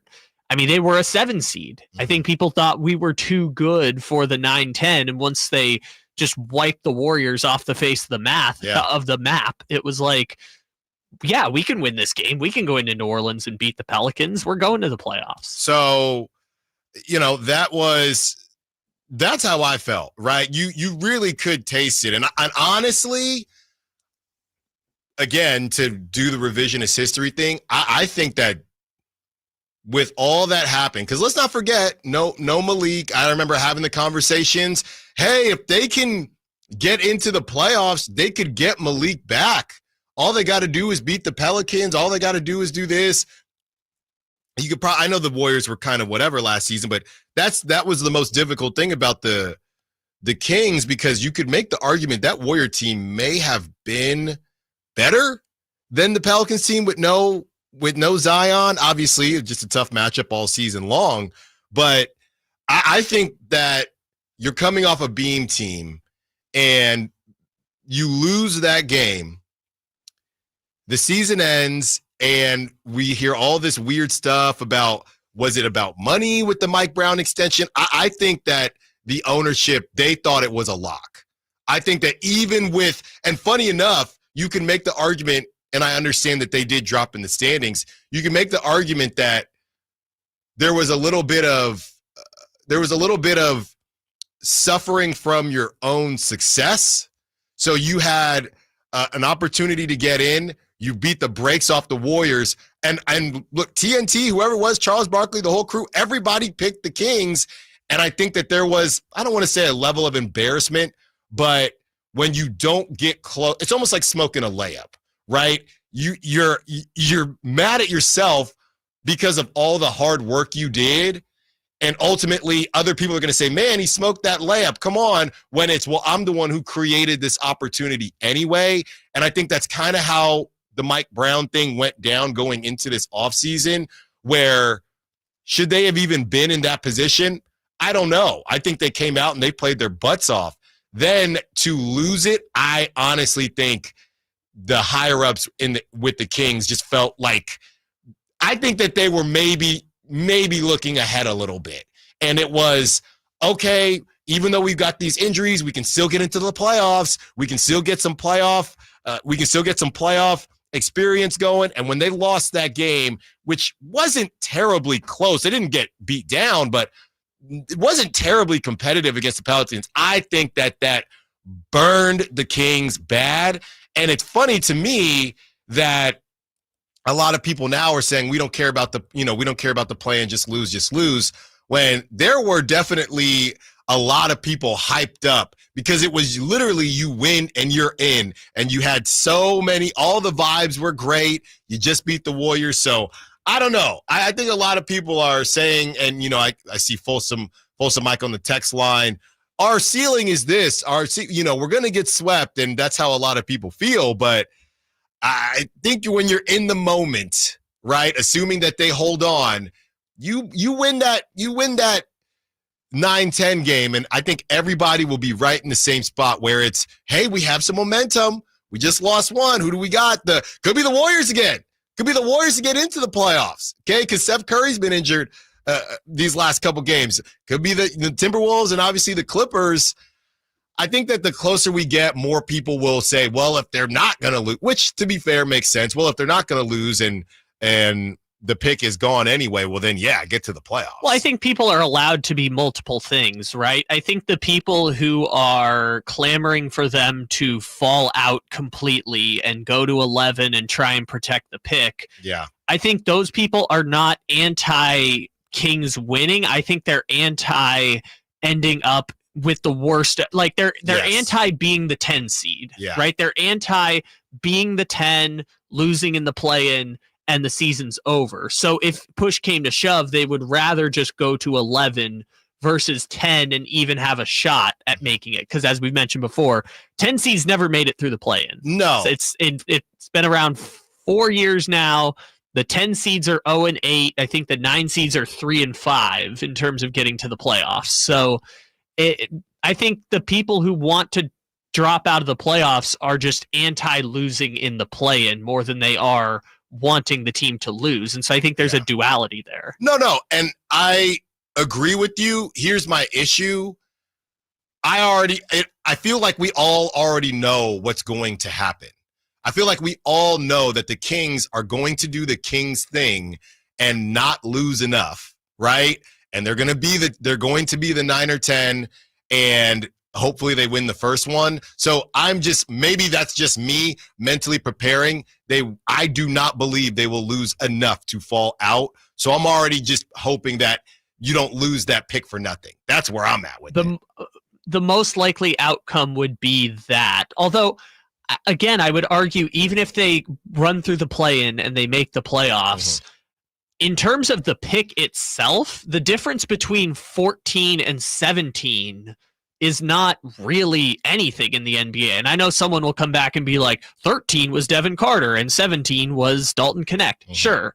But in the NBA, the difference between getting pick 13 and pick 17 really doesn't matter. I think it's the people feeling like if I can't get a playoff series out of this season, then why would I not want the pick at the end of it? It's tough because even if they end up as the 10 seed and they lose, they've still got like a 5% chance of keeping the pick. It's not like it's completely dead at that point. They could win the lottery and keep the pick. But but the conversation of our ceiling is a first round sweep or whatever it is, and saying that you would rather have the pick than to get to the playoffs again when you've been one time in a very long time.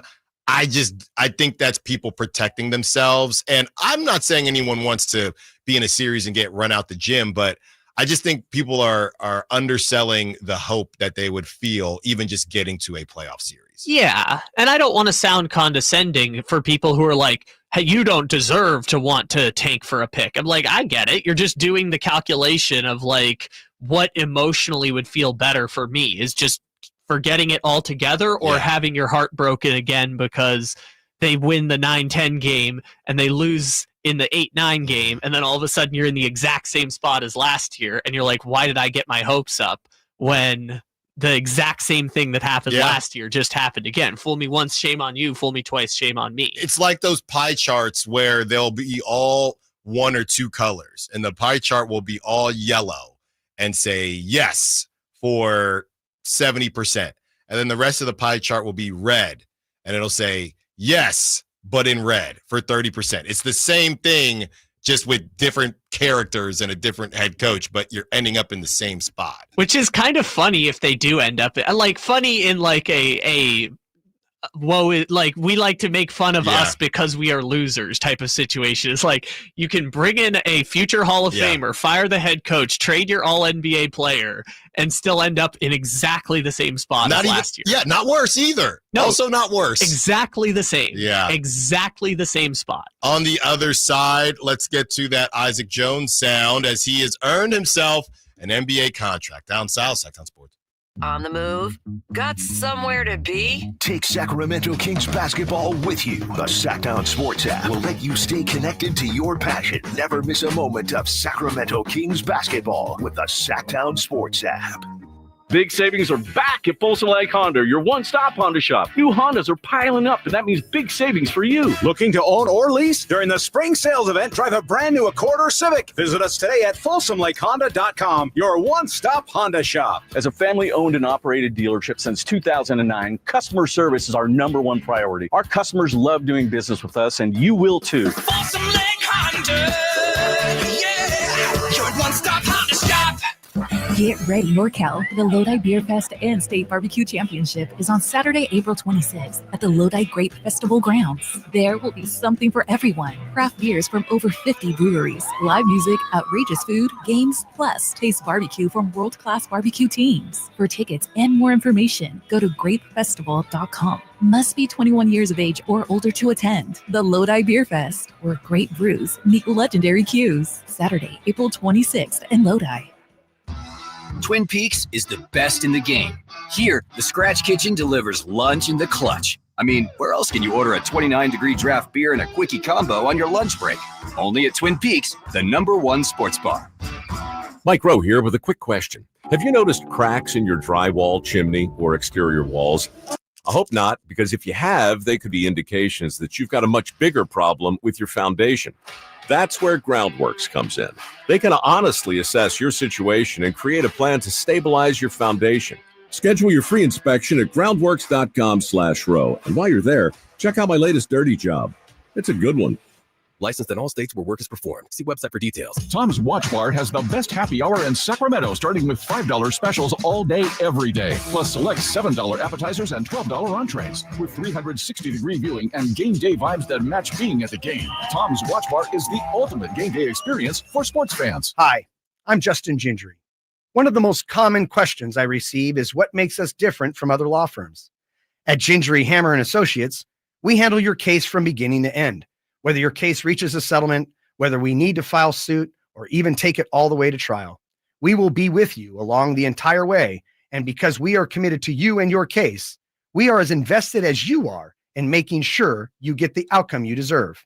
If you have an injury, just call Gingery. Come check out Capital Casino, Sacramento's #1 poker room with the most variety of table games in the region in a safe and friendly environment. Plenty of well-lit parking available, conveniently located in downtown Sacramento. And remember, Capital Casino has the best food, the best service, and the best action. 411 North 16th Street in downtown Sacramento. For more information, log on to capital-casino.com and please gamble responsibly. 1-800-GAMBLER. Sacramento's premier country music festival, Country in the Park, is coming back May 16th and 17th at Cal Expo with Bailey Zimmerman, Billy Currington, Colin Wetzel, Nate Smith,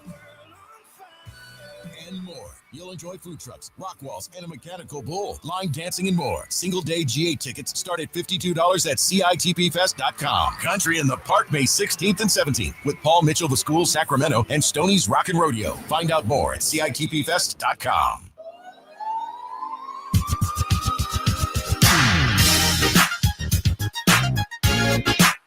Allen Stiles. Watch the show on youtube.com/Sacktown Sports 1140. Or listen on the Sacktown Sports app.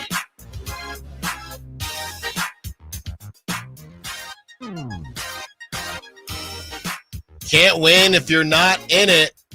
So I'm hoping they win as many as they can. Also, I love Christie, so the more they win, the better the odds are he is the full-time coach next year. Why lose for a better pick? King's track record for picks is not too good. That's from the 916. 916 also says, a different 916, I think people just realized this team doesn't make sense. It's not constructed in a way that's going to win anything. So just pull the Band-Aid off and start the reconstruction or off season now. How many people out there, I wonder, how many people out there do really like Doug and are kind of fearful that if things don't go well for the Kings, would they move on from Doug? Because that has kind of been the question mark when it comes to will they hang on with Monty McNair and Wes Wilcox, right? Because a lot of these GMs, they're going to want to come in and have their pick at a new head coach. So you'd have to find if you're moving on from the front office, you'd have to find a GM that would be okay with, hey, are you good? Are you good with Doug? Because like we said, they still owe Mike Brown money. So they're still paying Mike Brown. They're then at least going to, hey, Doug's going to make more, but he's already, we already have him here.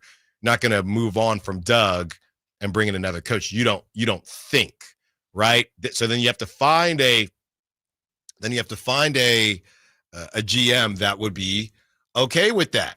Well, we are all very okay with this, Kyle, as Isaac Jones got his contract, got the bag, and we are very happy for him. Hot Honey Jones, he was on these. It feels like a long time ago that Hot Honey Jones was on these airwaves. The Sacramento Kings are converting two-way center Isaac Jones on a standard 2-year NBA contract. Sources tell ESPN, this is from Shams. Jones has appeared in 31 games for the Kings while averaging 20.9 points and 10 rebounds for the franchise's Stockton G League team. So very exciting stuff from Isaac Jones. We've seen this happen before with Keon and others. And, it's always, again, in a situation where things aren't as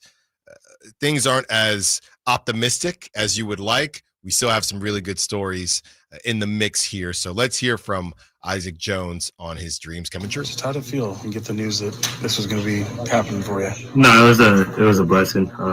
I was happy. It's something you work for, and my moment finally came. So I just thank God for it. When they came to did it happen today, yesterday? When they give you the heads up it was going to go? Today, this morning after we had our shooting.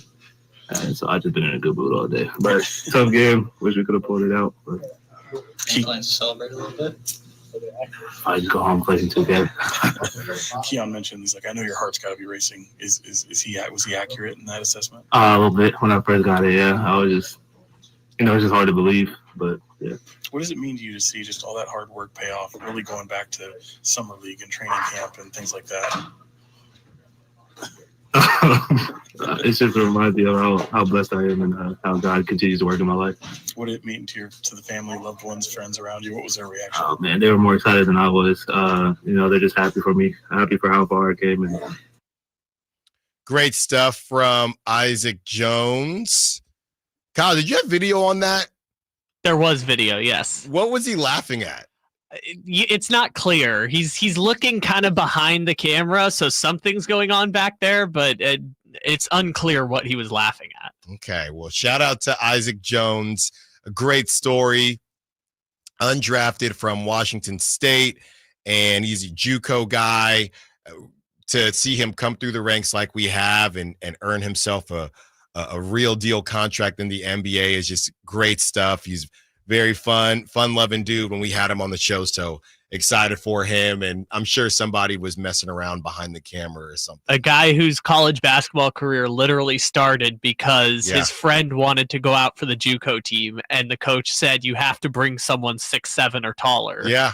And that person was Isaac Jones. That person was Isaac Jones, and after doing his thing at that level, getting to Washington and doing his thing there, Washington State, very, very exciting stuff. And, it's funny how you watch these guys come up and, everyone's personalities are a little bit different. I saw him at the G League we were just talking about this, Kyle, the G League players or the G League All-Star players on the rise at the All-Star game, All-Star break. So saw him out there, and you're just seeing him become more and more relaxed and, kind of just find his footing in the NBA, very similar to Keon. And we heard a couple of notes on Keon just kind of saying he was in the same spot. So great story in the midst of all of this tough stuff going on. First off, Brennan Nunez has an update for us that apparently he's laughing at Isaiah Crawford, like flexing into behind the camera and kind of trying to get him to break while he's doing an interview. So that's kind of cute, the Rooks. Yeah. In terms of Isaac Jones, it's cool that he got the contract. I will say it's really only a contract for the rest of the regular season and possibly the playoffs. We don't know the details exactly, but I think it's going to be non-guaranteed for the second year. Like if he makes the team out of training camp, he would get a guaranteed contract, right? Which is better than being on the two-way going into next year. So good luck, Isaac. Got to make the team next year. But I just think that feel-good stories like that are what get people excited about the team, right? Like so many people who are top draft picks have great stories themselves, but when you talk about someone who's only played essentially organized basketball for 5 years, apart from he played high school ball, but like for a team that was like 500 and wasn't really a remarkable player or anything. It's cool for these stories because I think it only exists in the NBA, right? And part of that is that you need 7-footers. But like the Akeem Olajuwon and David Robinson only playing 5 years of organized basketball, or John Amici in the 90s picked up basketball as a senior in high school and got started as a rookie in the NBA. Like, I think those stories only exist in the NBA. So it's really cool to have someone who like picked up a sport 5 years ago and now happens to be on an NBA contract. It's always so cool and fun when you hear those kinds of stories. Yeah, and a lot of things do have to break in your way. You have to be prepared. A lot of people, will discuss, there was some luck involved, and depending on how you look at luck, right? You still have to be prepared when you get the opportunity. So to me, Isaac Jones, this is a different situation than Keon, simply because when it happened with Keon, I mean, he was legit in the rotation. Malik was out. Kevin Huerter was out. So Keon, I think it started some games. It was a swap between him and Davion Mitchell. So going into the next season, we all knew that Keon was going to make the team. This is a different situation because Isaac doesn't have built-in playing time the same way Keon did last season. So he will have, to your point, he will have more of a battle to prove he should still be around next season in the same capacity for that contract next season versus Keon, who we were having conversations as to whether or not he would start or not to kick off the season. Yeah, and I think it was the Beam Team season was it last year or the Beam Team season he got his guaranteed contract? I think it was 2 years ago. So, they knew he was going to be part of the team. Mm-hmm. They weren't exactly sure in what role, but I think everyone knew Keon was going to be a rotation guy. If you look at the Kings right now through 2026, Isaac Jones would be the 9th person with an invite to training camp under contract now for next year. They have 9 players and $30 million in cap space to work with. So we'll see how they kind of piece it together in the offseason, or if this team will look different than the core 8 guys. But as of right now, I mean, if you keep 12 roster spots, they have to add 3 players with $30 million, and maybe Isaac will have himself a roster spot next year. Well, we certainly hope he does. On the other side, so we've talked about how much has happened this season. So Kyle has helped me break down other teams that have done this much crazy stuff in 1 year, and Kyle has cooked up a list. So let's see what these teams did and how those seasons ended up for them. Allen Stiles, Sacramento Sports. You never know what you might hear when listening to a Sacramento Kings game. Out of Keegan, going for another triple. Man, is he feeling it. Keegan, can he do it? Yes, there's number 11, Keegan Murray. Keegan steps back, He just knocked down his 12th three-pointer, a Kings franchise record. He's got 45 points. Never miss a moment of Sacramento Kings basketball with Sacktown Sports and the Sacktown Sports app. You know the old early bird and worm thing? Well, here's an early bird special and Bonnie's lowest price of the year. Imagine an entire new HVAC system replacement, both heating and cooling, for as low as, ready, $11,789. Take advantage of that. $11,789. Hurry though, this is a limited offer and ends April 15th. The sooner you act, the sooner you save. Plumbing, electrical, heating, and air, Bonnie.com.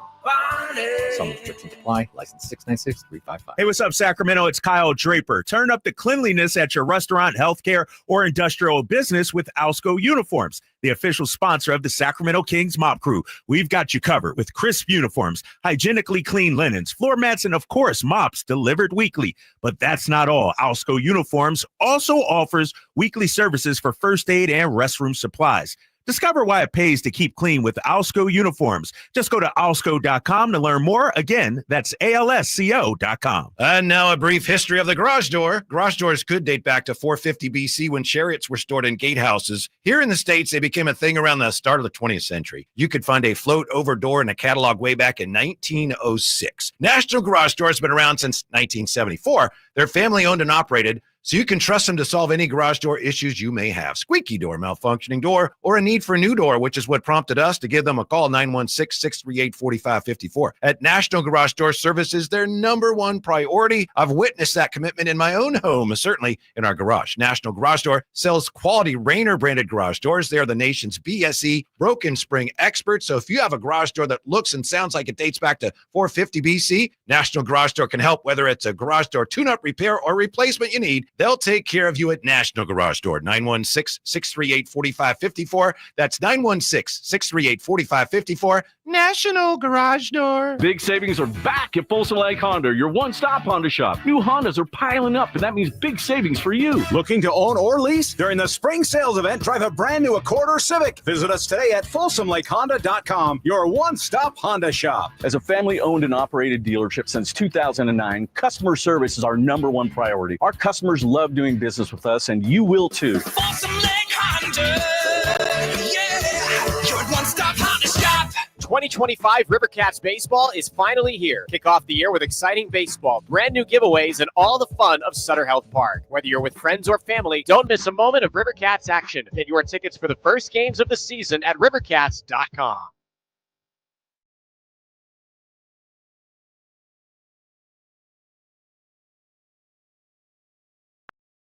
Allen Stiles You can join the show by texting 916-339-1140. on Sacktown Sports.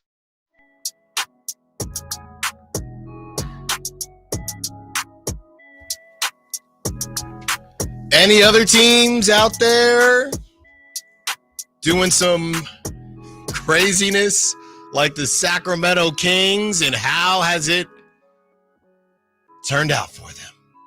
We are breaking down some of the different situations that have happened throughout the league and how they compare to what the Kings have done this season, where let's confirm here, make sure we don't miss anything. We can't really count injuries, right?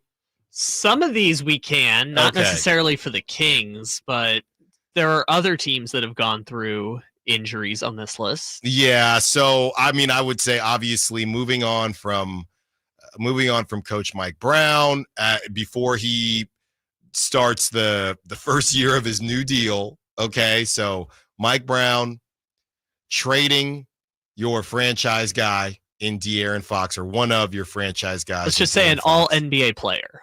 Your draft. Well, I will say there's a difference between trading De'Aaron Fox and if you had traded Sabonis, simply because you drafted De'Aaron Fox. Drafted De'Aaron Fox eighth season, right in the middle of his eighth season. So those two things happen. I would also put in the decision to draft him for another win now player. So drafting or trading De'Aaron Fox, but then in the trade, getting back someone you think can keep it rolling versus, hey, we're going to move in a different direction and just take a bunch of young picks, see what we can do, and yada, yada, yada. So I do think that trading for Zach LaVine also, and for as much as he's getting paid, I do think that also matters on top of it. So just say the trade package for De'Aaron Fox, we would say that. And then I would say, Kyle, and this is why I was bringing up the injuries, for Domantas Sabonis to miss more games this season than he's missed, throughout his whole time in Sacramento. So I do think that should get a shout, because you make these moves, and Domantas Sabonis, and I would even put Malik Monk in this category, they've just not really been as available as they've been. And I would say more Sabonis than Malik, because Malik, he'll get dinged up a little bit. But so we can stick with Domantas Sabonis, but there's a little bit of injury bad luck going on here. It's Sabonis in his 3 full seasons with the Kings missed more this year than the previous 2 years. When he first got traded, he missed like 15 games at the end of the season, but pretty much the last 2 years, he's missed more games in the last month than the last 2.5 years combined. Yeah. So that is what I have all cooked up into the Kings 2024-2025 season. Okay, so if we're needing to check all 4 boxes, I don't know if we're going to find exactly a team quite like that. Okay, but we'll just compare and see and figure out whether it's crazier than the Kings or not. Yes, I've got 5 here in the last, call it 15 years, that are semi-comparable to what the Kings are going through. So we'll start off with the 2023 Brooklyn Nets. Okay. Which, if you'll remember, was post James Harden trade, which was the previous year. So this is the Ben Simmons, KD, Kyrie getting. I guess Kyrie was kind of there. This was the Kyrie getting suspended in November season for Brooklyn. This was it's going to be scary, when Ben Simmons said it's going to be scary for the league or something like that. So then they fired Steve Nash like 7 games into the season. Kyrie got suspended for the whole documentary thing. Yep. Then Kevin Durant, after they lost by, I think they gave up 153 points to the Kings, Kevin Durant told Chris Haynes, how are we supposed to win with Edmund Sumner in the starting lineup? Which was one of the craziest things I've ever seen, was him straight up being like, how are we supposed to win? Yeah. Kyrie came back, and then they traded Kyrie to Dallas and Kevin Durant to Phoenix at the trade deadline. So that one, you have a fired coach, a player getting suspended, a player going to the press and talking about how terrible the team is, and then trading your 2-star players. Okay. How does that compare to this Kings season, which we're kind of for win now players? I mean, the Kyrie trade, they got Dinwiddie and a pick. The KD trade, they got more draft picks, but they got Cam Johnson and Mikal Bridges. Yeah, when we discussed this earlier, it felt to me like the Nets are all. First of all, being in a conversation with the Nets is never a good thing, but this felt. It was crazier, but was more on brand for the Nets, because you had kind of, KD and Kyrie want to hang out in Brooklyn together? Cool, let's do it. And, we're going to get James too? Cool. It just felt more cobbled together, so I'm not really that surprised as to how it broke. But it's probably crazier than the Kings. It probably is. It just, I have less faith in what the Nets were going to do, or it's just more on brand for the Nets to do this. So I think it probably is crazier, but I'm going to say based on what the Kings were trying to accomplish, I think the Kings, I'll say Kings was a bit wilder. So just to summarize, that Brooklyn team ended up winning 45 games, but they had a below 500 record after the KD Kyrie trade, and they ended up going to the first round, and they lost to the 76ers. Yeah. So they at least made the playoffs, but they were also, on the road to bottoming out. Jacques Vaughn, who was the head coach who replaced Steve Nash, got the full-time job as the interim and then got fired after the season after, too. So, not great. Let's go 2021, Orlando Magic. The Orlando Magic traded at the trade deadline, traded Nikola Vucevic, Aaron Gordon, and Evan Fournier within 12 hours. So they just decided we're trading everyone. I think Markelle Fultz tore his ACL like 2 weeks before that happened too. So they decided to trade everyone. They fired their coach at the end of the season, and I believe they went 21-51 that year. See, no, because they already kind of knew what they were headed towards. So they were 500 when they made the moves, and really it's a little different because they were heading more towards a rebuild. Yeah, the Kings are higher than them.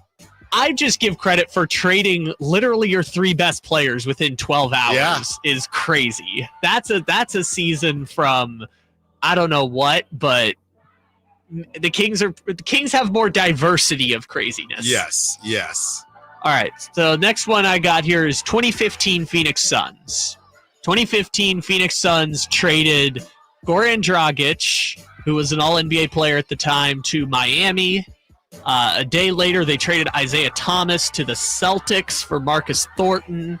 They got some draft picks, but it was kind of a win-now move for both. It was They had the same problem where they had like 3 point guards, and so they had to diversify the roster a little bit. So they traded Dragic and Isaiah Thomas. They ended up going 39-43 and missing the playoffs. No, not higher. Not quite Kings. there. Okay, No. so we're not quite at 2023 Nets. No.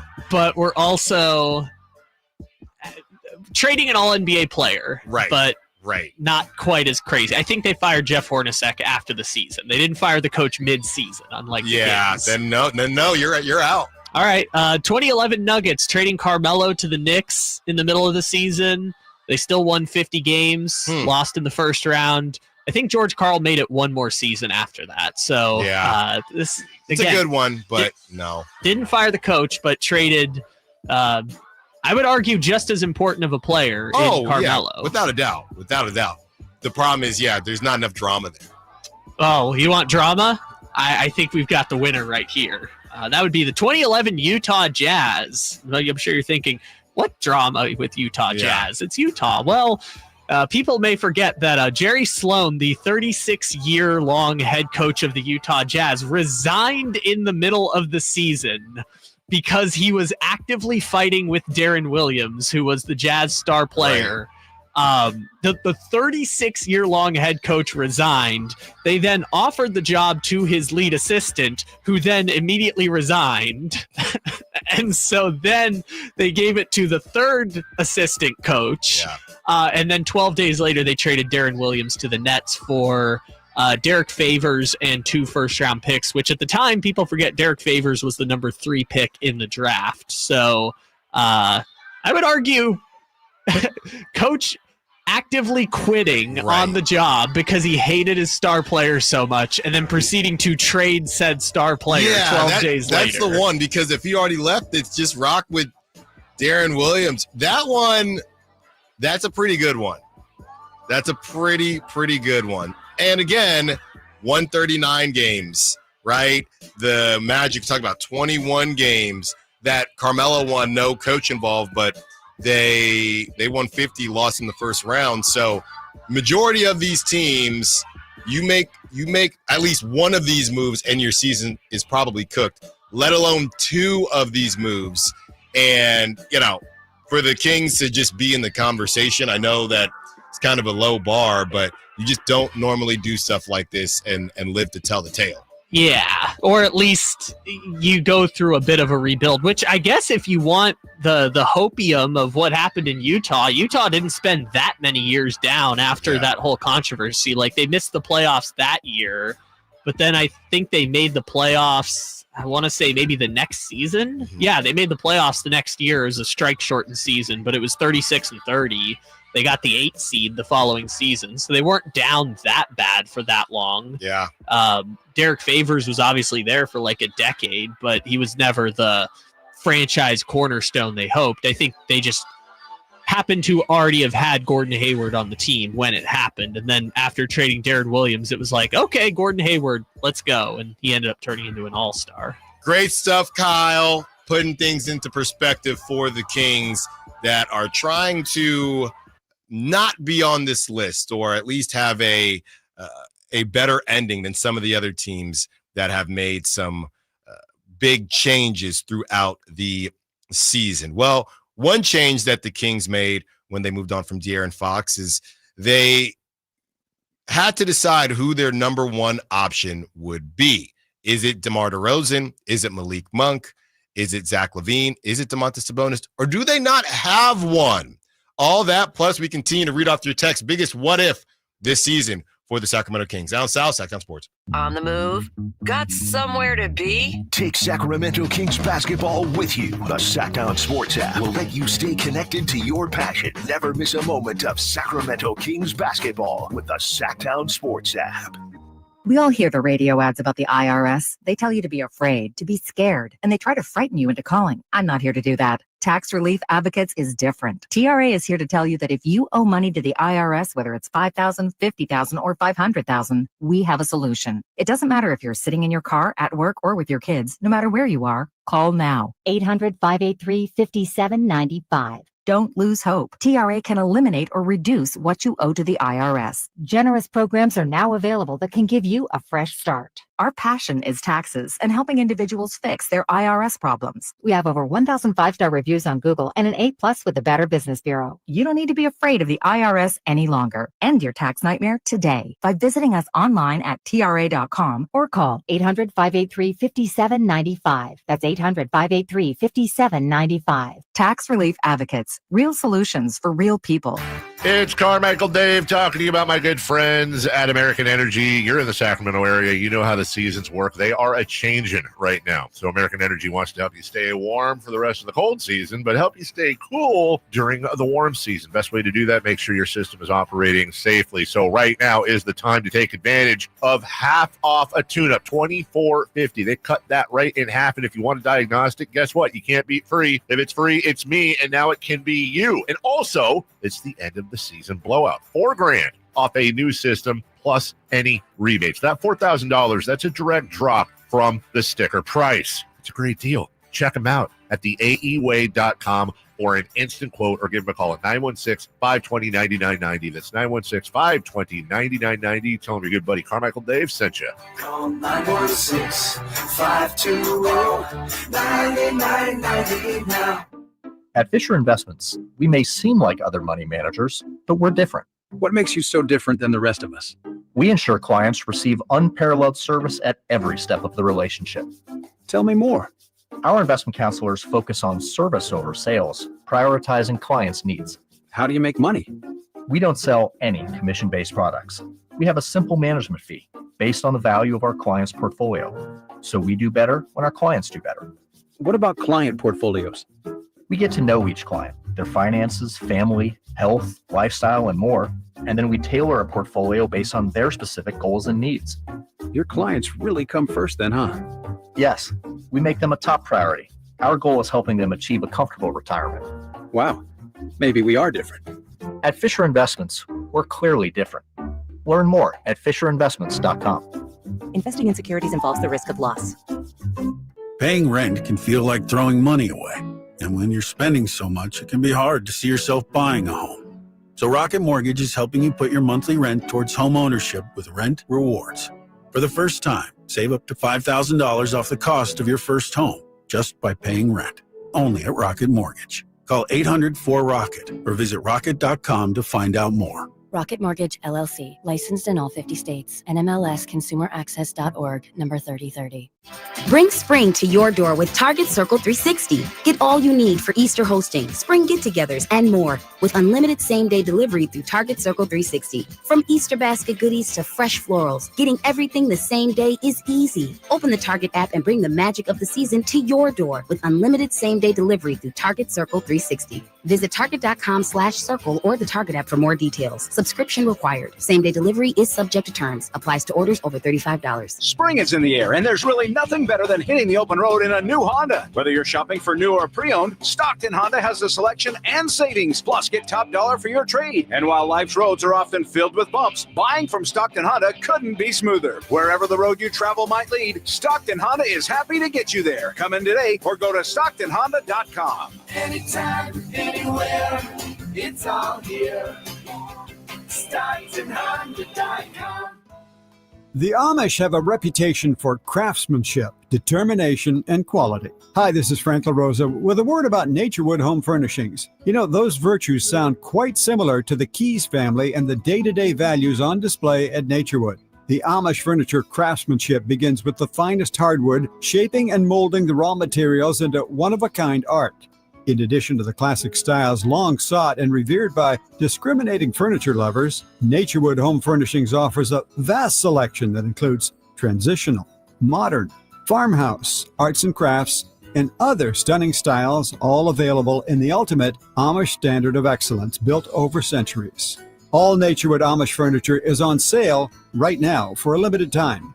Let the Naturewood team guide you through their selection of Amish furniture that will be with you forever. Naturewood Home Furnishings, off Highway 50 at Hazel. Look for the water wheel. KHTK HD1 Sacramento, KYMX HD3 Sacramento. From the Power Business Technology Toshiba Studios, Sacktown Sports, 1140.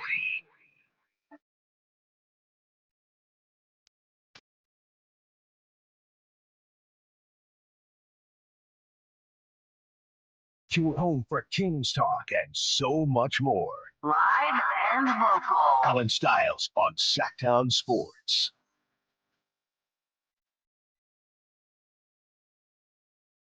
$12 o'clock. 2 hours down, taking up to 2 p.m., 2 hours to go. Jared Weiss, who covers the NBA for The Athletic, focuses mostly on Eastern Conference teams and started with the Celtics, now covers just all of the East. So we will get his thoughts on the Celtics tonight, as they have kind of been weirdly not talked about that much with how well the Cavs are playing and, you know, being in that second seed pretty much all season long. I mean, it's not over, but it's probably over. They're 9-1 their last 10 games, and they've won 5 straight. So they've actually caught up to the Cavs a little bit. There's probably just not enough time to catch them, and whether they are that worried about going to Cleveland, you know, if it comes down to it or not. I think when you're the champs, you're not too concerned about it. So we'll talk to Jared Weiss about that, some of the disrespect maybe the Celtics have been feeling, or are they just used to it at this point? So that's going to be in about 15, 30 minutes. He is getting all settled, being on the road. So we'll catch him when we can. And hopefully the Kings start catching W's pretty soon here, as they have been catching illnesses as of late, with Malik Monk out last game with illness. Jake LaRavia was out, questionable with illness as well last week. And now Devin Carter added to that list as well. And I do wonder, Kyle, if he, based on that timeline, I wonder if he didn't feel great during the Bucks game. Who knows? He didn't play that much. So there's something going around. There's definitely something going around. There is for sure something going around. So we will have all that for you in about 10, 15 minutes as we discuss the true 1A option conversation for the Sacramento Kings. So the interim beam team, their record, these are their records based on the leading shot taker, okay? DeMar DeRozan, their record is 5-5, okay? Zach LaVine, when he is the lead shot taker, 4-2. Malik Monk, when he is the lead shot taker, 1-3. Domantas Sabonis, when he is the lead shot taker, 1-0. And Jonas Valanciunas, when he is the lead shot taker, 1-0. Now, during the most recent 3-7 stretch, DeMar DeRozan has been the lead shot taker 5 of those games. Zach LaVine has been the lead shot taker 2 of those games. And Malik Monk has been the lead shot taker 3 of those games. Good for a 3-7 start. Great research there by Kyle. I mean, the first thing that kind of sticks out to me is, so, okay, there are 10 games, and DeMar DeRozan was the leading shot taker in 5 of those games, right? So half of those games, he's taken the most shots. The idea of having a true 1A option, though, I think it goes back to your definition of true blue 1A, because going back to the Domantas Sabonis conversation and whether or not he was ever your number one, you could be a number one and not be the closer. That is very possible, right? So yeah, Giannis. Right, exactly. Because that's why he brought Dame, and I need somebody to, and it was Chris Middleton for a little bit before. Oh, he said it out loud. Like, Chris Middleton is here because he is the closer. So are we getting DeMar DeRozan and his closer mentality? Are they just using it too much, right? Should it more so be DeRozan should be a 2, maybe even 3 option, but he can still be your closer because that's what he does. And it doesn't really seem like he needs to be he wakes up in a rhythm, right? So I think that it's almost as if, and I got to go baseball, you know me, if you have a really good closer, right, like Mason Miller, just because he's a really good closer, you cannot throw that guy in the 4th inning and expect him to close out the game. Could he do it? I don't know, maybe, probably, but he's not going to have his best stuff, right? So to me, the DeMar DeRozan thing is just happening so much, and even when he is in closer mode, I still think it's a little bit too much DeMar DeRozan. And the problem is, going back to kind of the fit, is, oh, let's get Zach LaVine going. Let's get Zach LaVine going. Zach LaVine probably, to be honest, is missing Domantas Sabonis. You could argue the most, because that would take the ball out of his hands. They were just starting to understand each other. We know Domantas can pass the basketball. So now you have a snowball effect to where, since there's no Domantas Sabonis, Zach LaVine can't really get going the same way he'd like to get going. So because of that, okay, DeMar, just go ahead and shoot even more. And whether or not everyone has a 1A option, whether or not they're good enough is the other question. I'm not saying DeMar DeRozan isn't good enough. I'm saying he's probably best served as a 4th quarter closing guy. And because you're using him, or it's happening throughout the duration of the game, I think it's affecting how effective he's been. I don't think he is a 1A at this point. I think he shoots a lot, but that doesn't necessarily make you a 1A. I don't think that the Kings have a true 1A. Yeah, and this is kind of what I was listening this morning to the Carmichael Dave and Jason Ross with Frankie Cardicelli. We bring the boom. That's what we do. And Frankie kind of made that distinction also when he just kind of said offhand they're kind of looking for a 1A this offseason, which was, there's a difference, I guess, between a 1A and a top 25 player, right? Like, DeMar DeRozan has been a 1A on every team he's been on for the last 7 years. I'd even argue like 11 years in the league. But I specifically mentioned the last 7 because since the trade of him from Toronto to San Antonio in the Kawhi Leonard trade, it was 7 seed first round exit, missed playoffs, 6 seed first round exit, missed playoffs, and then whatever happens this year for the Sacramento Kings. So you can be a 1A option in an offense, and that's fine. I guess the question is just, should that person be the 1A? Where I think there's 2 interesting conversations is, do the Kings have a player good enough to be a 1A on a playoff basketball team? And do the Kings interim beam team right now even have their own true 1A? Like, of this group, you would say it's DeRozan, because DeRozan is the one, as you mentioned, taking the shots down the stretch. 10 of the 20 games, he's been the leading shot taker, including 5 of the last 10. So I guess you would say DeRozan is the 1A of this group, but even that is not as defined as it might be on some other teams, or even as it was when De'Aaron Fox was there. So I feel like there's two different interesting conversations there. Well, let's just get the elephant out of the room. Do you think that De'Aaron Fox was a 1A? I think he was good enough to be a 1A on a playoff team.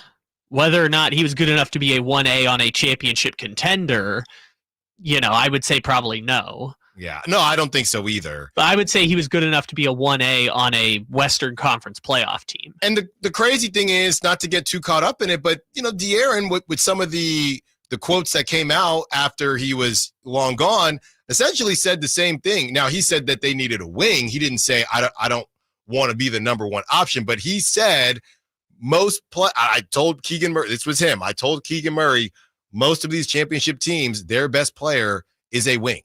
That's what he said. And the only reason I bring it up is because you've moved on. It's not as easy to find, I think, as we think. So the other option is to have a cohesive unit that makes a lot of sense.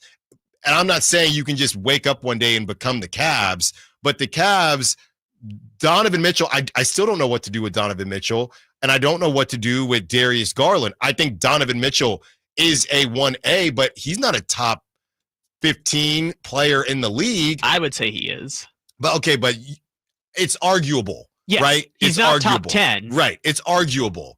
So and again, even with that being said, look at the team around him. It's still a really good team. So if you're not going to be able to get a top 10 guy that can just take over at any moment like Giannis, and you're not going to get one given to you like the Lakers, what exactly is your plan to get to where you want to go? There are multiple paths to be contenders, right? Because we know, let's just call a spade, they're more so and they should be. They are more so in the business of making the playoffs right now. You're not going to go from a 9 seed to a championship team, and it wasn't due to crazy injuries or anything like that. You're just not built like that yet. You have to get there. So what is the first step to get there, and what is the path that you're going? Are you going to go all in and find, look at Trae Young. We talked about Trae Young, and they don't win very often. They did beat the Warriors, but I don't think Steph played. Trae Young is not I don't think he's a 1A. He's kind of been a completely different player this season, but I believe if you got Trae Young, I think Donovan Mitchell is better than Trae Young, but if you got Trae Young around 4 other guys where everything made sense, he could be a championship point guard for you. He's not going to be your number one. So the Kings need to figure out, do they have a true number one right now? They have DeMar DeRozan. Let's take it to 3 hitters, right? 3 hitters in baseball. Typically now it's moved more towards 2 hitters, but growing up, your 3 hitter was your best hitter, right? Just because someone bats 3 for you doesn't mean he's even a better hitter than anybody on the other team, but it's the best you have. So he's going to bat 3. DeMar DeRozan is a 1A on a team that, once again, is not going to the playoffs. So yeah, we have 1A. Yes. It's not good enough, but we have a 1A.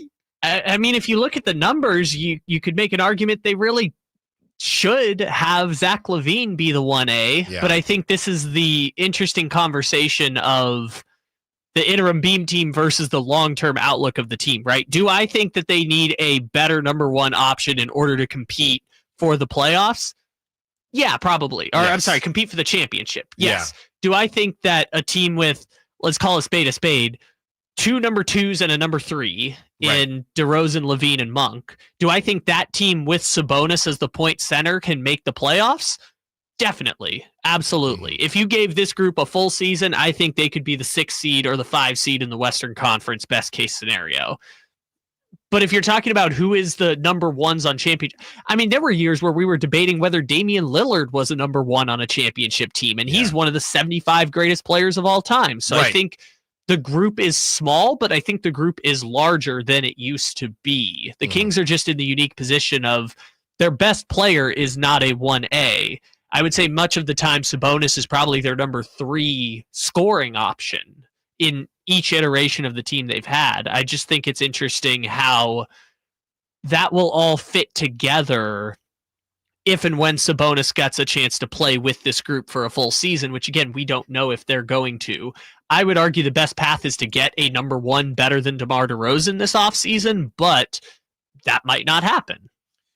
Or are you willing to pony up and make it happen, right? And to me, look, if you don't want to rebuild, that's fine, but you do need to learn from your mistakes to where you know that a team has to make sense. Okay, we did get back a bunch of talent last season when we moved on from De'Aaron Fox, but the team didn't make sense. So let's make sure it makes sense this go round. Jared Weiss joins us on the other side as we discuss what's going on in the Eastern Conference and what Jared thinks about what's going on with the Sacramento Kings. Allen Stiles, Sacktown Sports. You never know what you might hear when listening to a Sacramento Kings game. Out of Keegan, going for another triple. Man, is he feeling it. Keegan, can he do it? Yes, there's number 11, Keegan Murray. Keegan steps back. He just knocked down his 12th three-pointer, a Kings franchise record. He's got 45 points. Never miss a moment of Sacramento Kings basketball with Sacktown Sports and the Sacktown Sports app. Big savings are back at Folsom Lake Honda, your one-stop Honda shop. New Hondas are piling up, and that means big savings for you. Looking to own or lease? During the spring sales event, drive a brand new Accord or Civic. Visit us today at FolsomLakeHonda.com, your one-stop Honda shop. As a family-owned and operated dealership since 2009, customer service is our number one priority. Our customers love doing business with us, and you will too. Folsom Lake Honda, yeah, your one-stop Honda shop. Advanced Infusion Center, where we prioritize your comfort and well-being. Whether you're managing a chronic condition or seeking specialized IV therapy, our state-of-the-art center offers tailored solutions to meet your needs. Advanced Infusion Center's dedicated healthcare professionals are here to ensure your safety and provide personalized care. Conveniently located in Sacramento and Yuba City with flexible scheduling options. Experience a new standard in infusion therapy. Visit Advanced Infusion Center today at advancedinfusion.com. Allen Stiles You can join the show by texting 916-339-1140. on Sacktown Sports.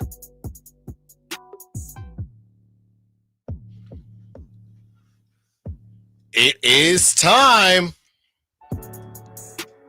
As promised, we are now joined by NBA reporter for The Athletic, Jared Weiss. Jared, thanks for joining us so much, man. Happy Monday.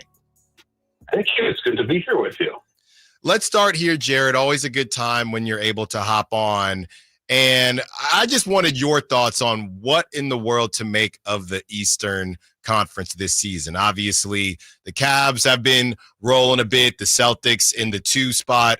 Nobody really seems to be talking about the Pacers that much, but they're quietly in the 4 seed. What do you make of is this the revenge of the Eastern Conference? Are they starting to figure things out all these years later?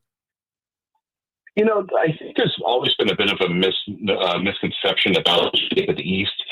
It tends to be that there's usually 1 or 2 teams at the top of the East that are legit title contenders, and then even like the middle of the East, as we call it, is usually reasonably competitive for mid-tier teams, and then there's usually a pretty huge drop off. And the strength of the West has been that the kind of like the 6th through 12th seeds have been relatively strong compared to the Eastern Conference. And that's kind of what we're seeing play out this year, where if you look at the East standings, you've got a bunch of teams in the kind of 4th or 3 through 6 range that are kind of in the same ballpark as the teams in those kind of seeds.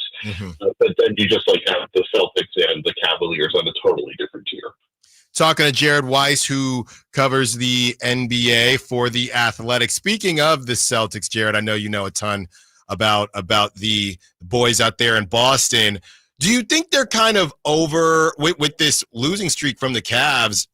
Maybe they can make things spicy. Probably not enough time. Probably going to be the 2 seed.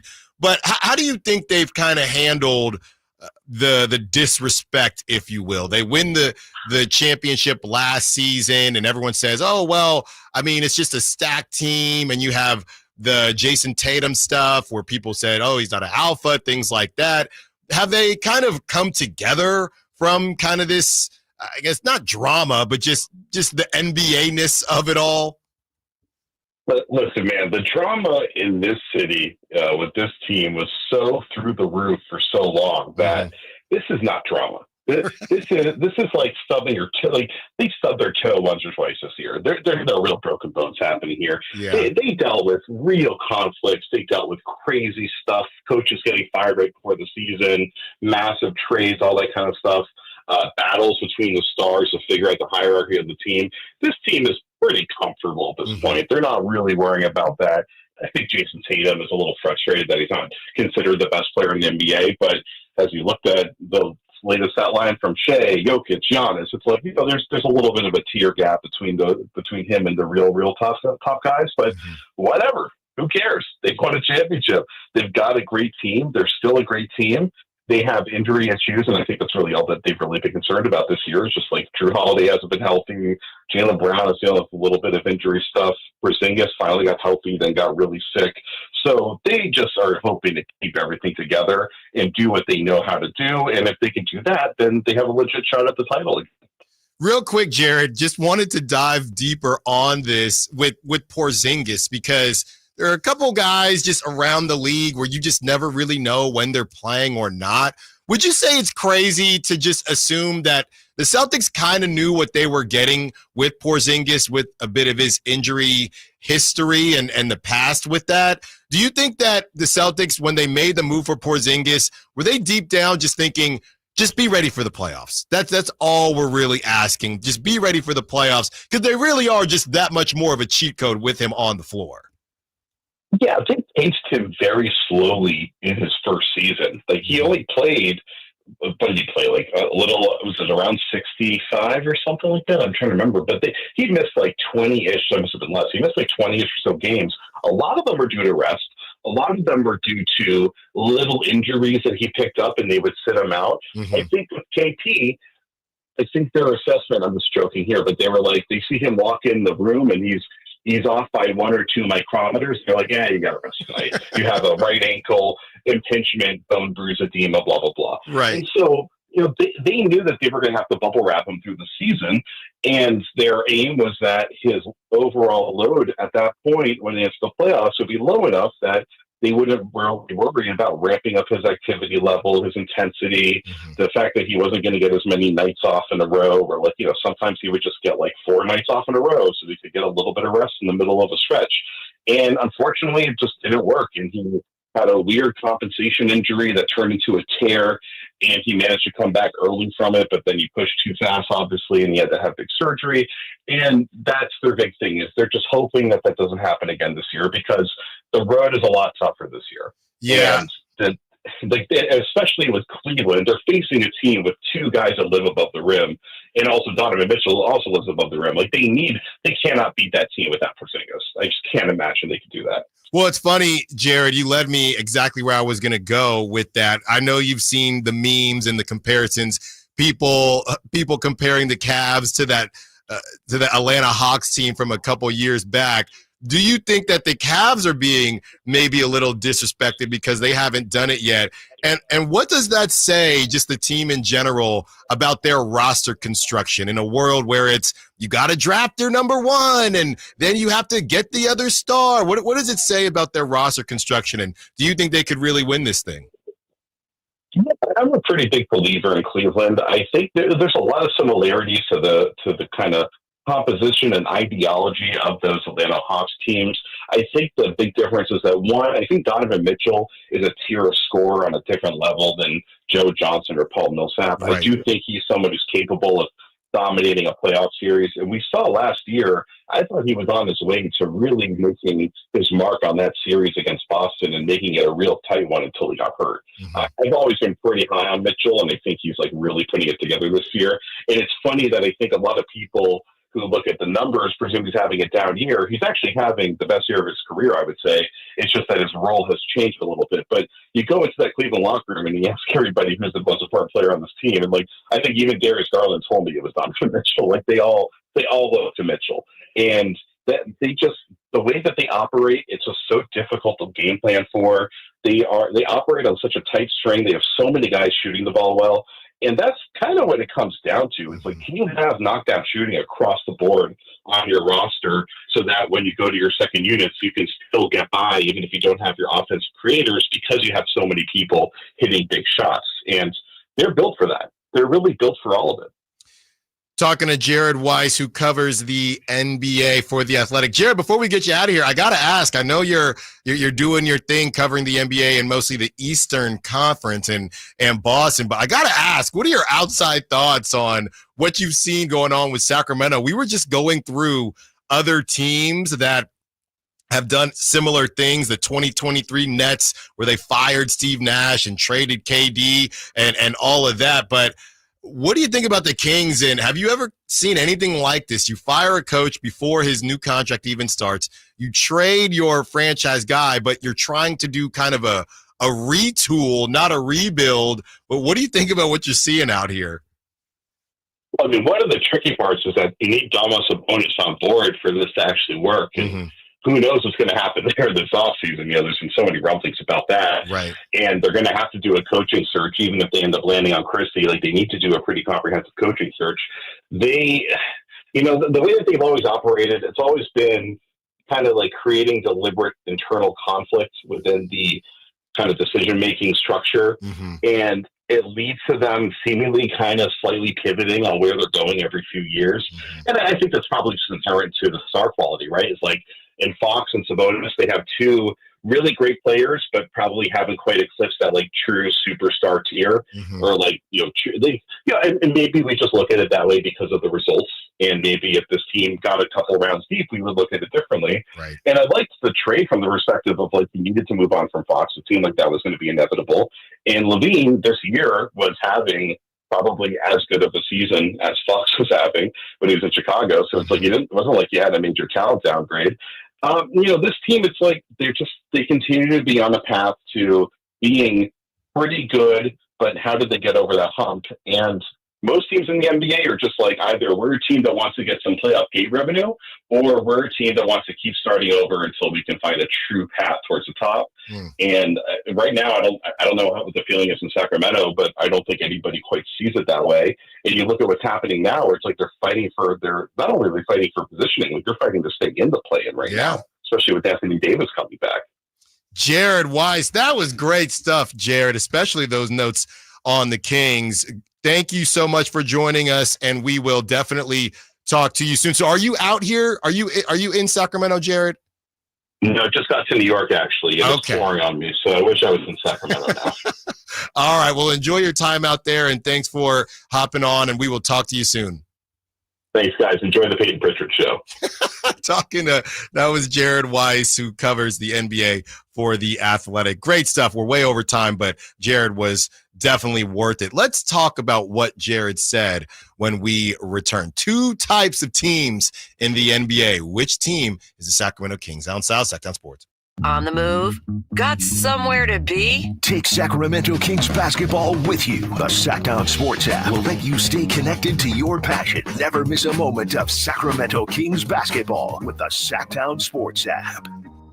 Have you ever dreamed of shopping for the perfect jewelry from home? Well, now it's possible, and you can even build your credit. PrestigiOJewelers.com now offers online shopping, making us the premium credit jeweler nationwide. With an exceptional selection of fine jewelry, from engagement rings and gold chains to sparkling diamond earrings and much more. With over 30 years of experience, Prestigio guarantees you'll find exactly what you're looking for. It's fast and easy. Once approved, you'll receive a guaranteed credit line from $400 to $10,000. All you need is to be 18 years or older, have a valid form of ID, be employed for a minimum of 6 months, and a bank account for automatic payments. PrestigiOJewelers.com is the perfect way to establish or reestablish your credit, with interest rates at only 2.25% per month. We are here to help you with monthly reporting to all major credit bureaus. The perfect jewelry, the perfect price, helping you build perfect credit. Visit us online at PrestigiOJewelers.com or at one of our locations in Sacramento, Stockton, Merced, and Fresno. Enter code SACTOWNSPORTS at checkout to save 10%. Are you tired of your tee shots ending up in the adjoining fairway while the rest of your foursome is hitting it down the middle?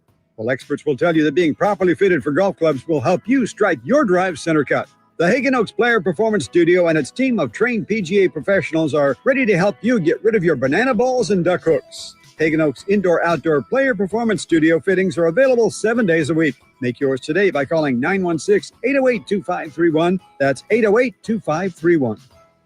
Finally, an easy way to find home improvement contractors. Just visit subcontractorsunited.com and simplify your search for home services professionals. From cabinets to windows, roofing to plumbing, Subcontractors United is an easy, simple way to find and hire a home improvement contractor. And you never have to give up personal information. So no harassing phone calls like you get from those other websites. Subcontractorsunited.com is sponsored by D&D Cabinets and Savage Design. Are you tired of your tee shots ending up in the adjoining fairway while the rest of your foursome is hitting it down the middle?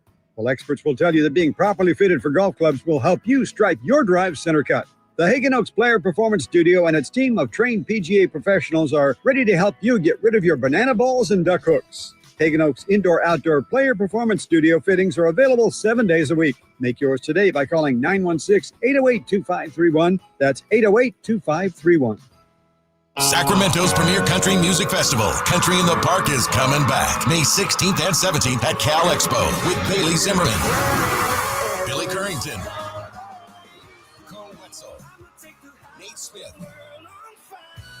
and more. You'll enjoy food trucks, rock walls, and a mechanical bull, line dancing, and more. Single-day GA tickets start at $52 at CITPFest.com. Country in the Park, May 16th and 17th with Paul Mitchell, The School, Sacramento, and Stoney's Rockin' Rodeo. Find out more at CITPFest.com. When an overwhelmed injury victim calls Ashton or Price, we immediately remove their legal burden and introduce them to the very best medical care in the region. They focus on their health, and we handle all the rest. When they reach the end of their medical journey and are reunited with happiness and hope, we unleash our decades of legal experience to obtain maximum compensation. We are real, local, experienced litigators and snappy dressers too. Consultation's free, and there's never a fee until we win. Remember, for the best advice, don't think twice. Call Ashton and Price. Get ready, NorCal. The Lodi Beer Fest and State Barbecue Championship is on Saturday, April 26th at the Lodi Grape Festival grounds. There will be something for everyone. Craft beers from over 50 breweries, live music, outrageous food, games, plus taste barbecue from world-class barbecue teams. For tickets and more information, go to grapefestival.com. Must be 21 years of age or older to attend. The Lodi Beer Fest, where great brews meet legendary cues. Saturday, April 26th in Lodi.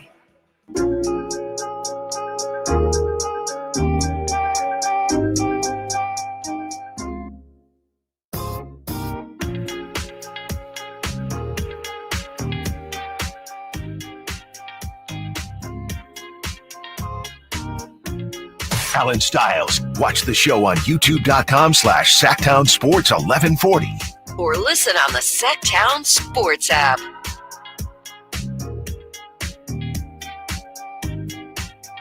Thanks to Jared Weiss, who covers the NBA for The Athletic. Fun stuff there. As we get you ready for the Kings taking on the Boston Celtics tonight. And Kyle, you said there's an update to the Kings injury report. Well, just a small one. As we mentioned before, Domantas Sabonis is questionable with the ankle. Devin Carter and Malik Monk are both questionable with illness. And now with an elbow injury, we have probably, I would say, the most important person on the injury report right now, which is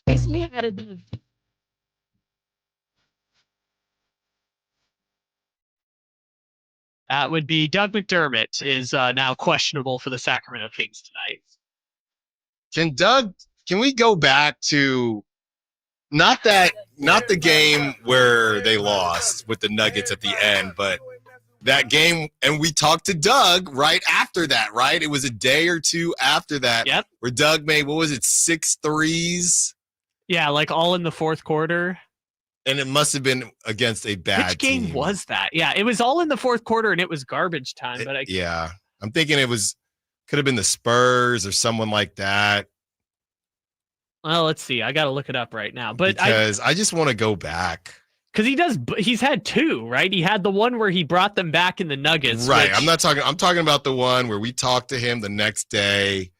They played Teach Me How to Dougie 8,000 times. It was Utah. That's right. It was the Utah game. That was the one they won by like 45 points, too. I remember that because I was off that day, and then you came in and you were like, the Sacramento Kings are back. Yeah. And I was like, oh, What a time. What a time. The 141 points. Herter had 26. Doug had 18, all on 3-pointers, all in the fourth quarter. What a time it was. Yeah. I miss this team. And Kevin Herter, he did that, and that might have been the last 3 he ever hit for the Kings. It was also his last 25-point game until I know that for Thursday. a fact. Yeah, I know that.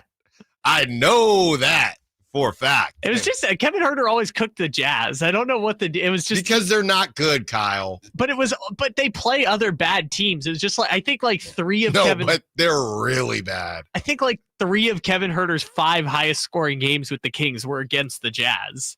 And Keegan also. Yeah, Keegan hit the 12 3-pointers against the Jazz. They're just bad game merchants. That's what they are. Just bad team merchants. That's what they are. I don't look this up. The Kings, when was the last time they lost to the Jazz? How long is their win streak? Raw on the Sack Chat said we were having the biggest what if conversation. Biggest what if? What if they actually traded Markkanen for Keegan?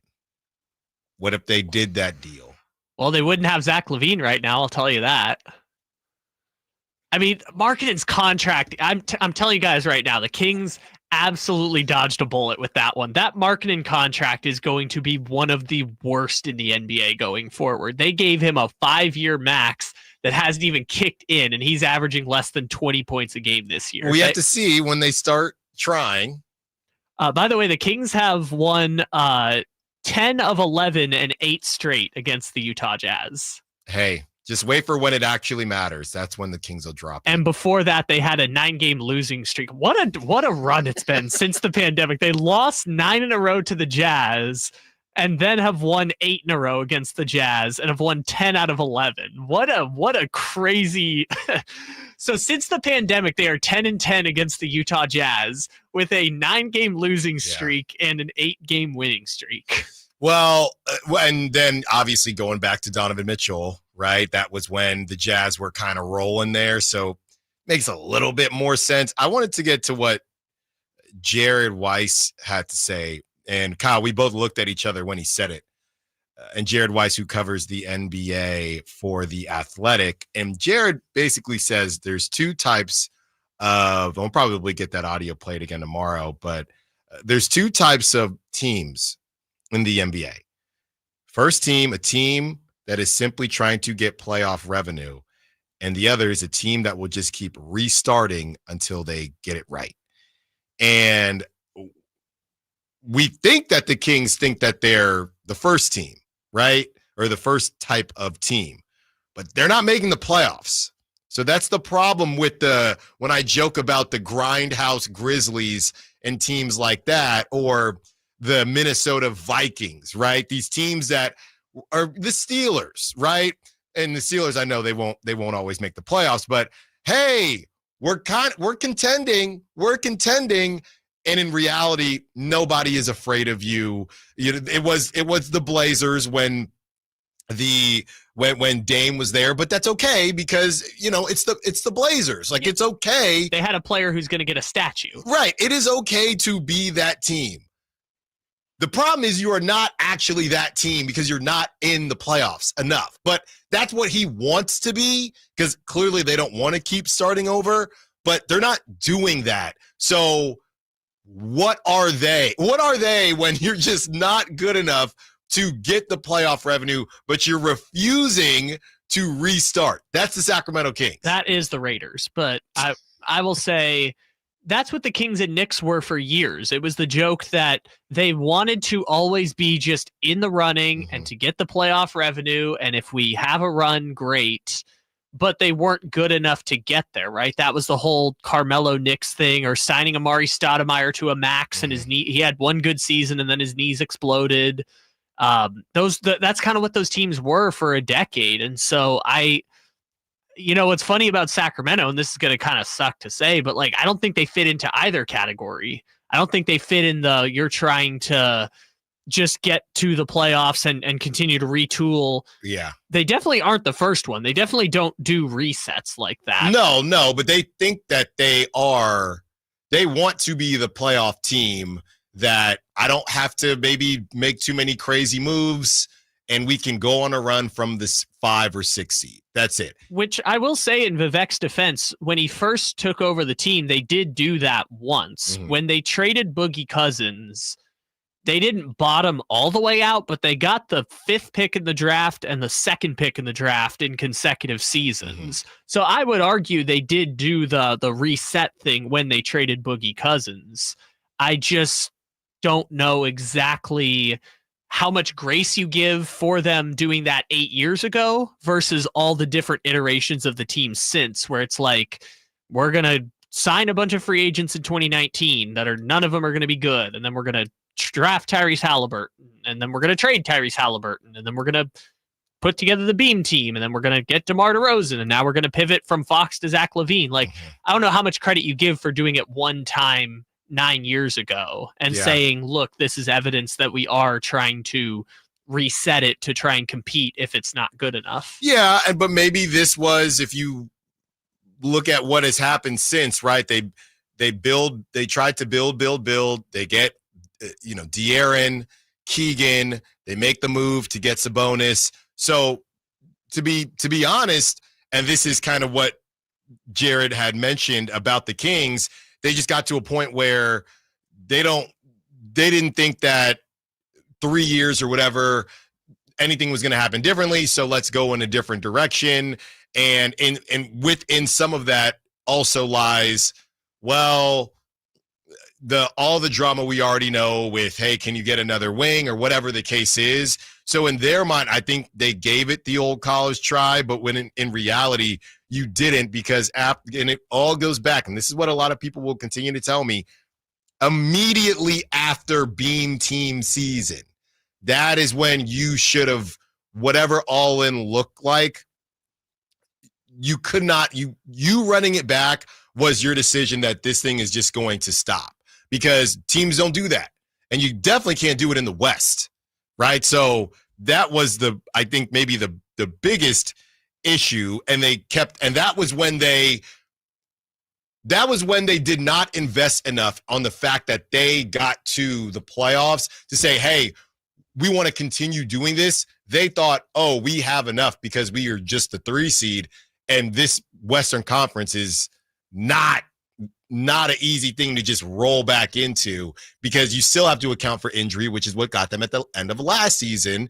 And that is where they got a bit stuck in the mud, thinking, we're a playoff team. Are you a playoff team if you've made the playoffs once in 20 years? Or No. at the very least, that was their plan C, right? Their plan A was Jeremy Grant. He re-signed with Portland. Their plan B was Kyle Kuzma. He re-signed with the Wizards. And then their plan C was, we're going to re-sign Harrison Barnes because this team has earned the right to run it back. Right. It wasn't their first option, but it was the option they fell into.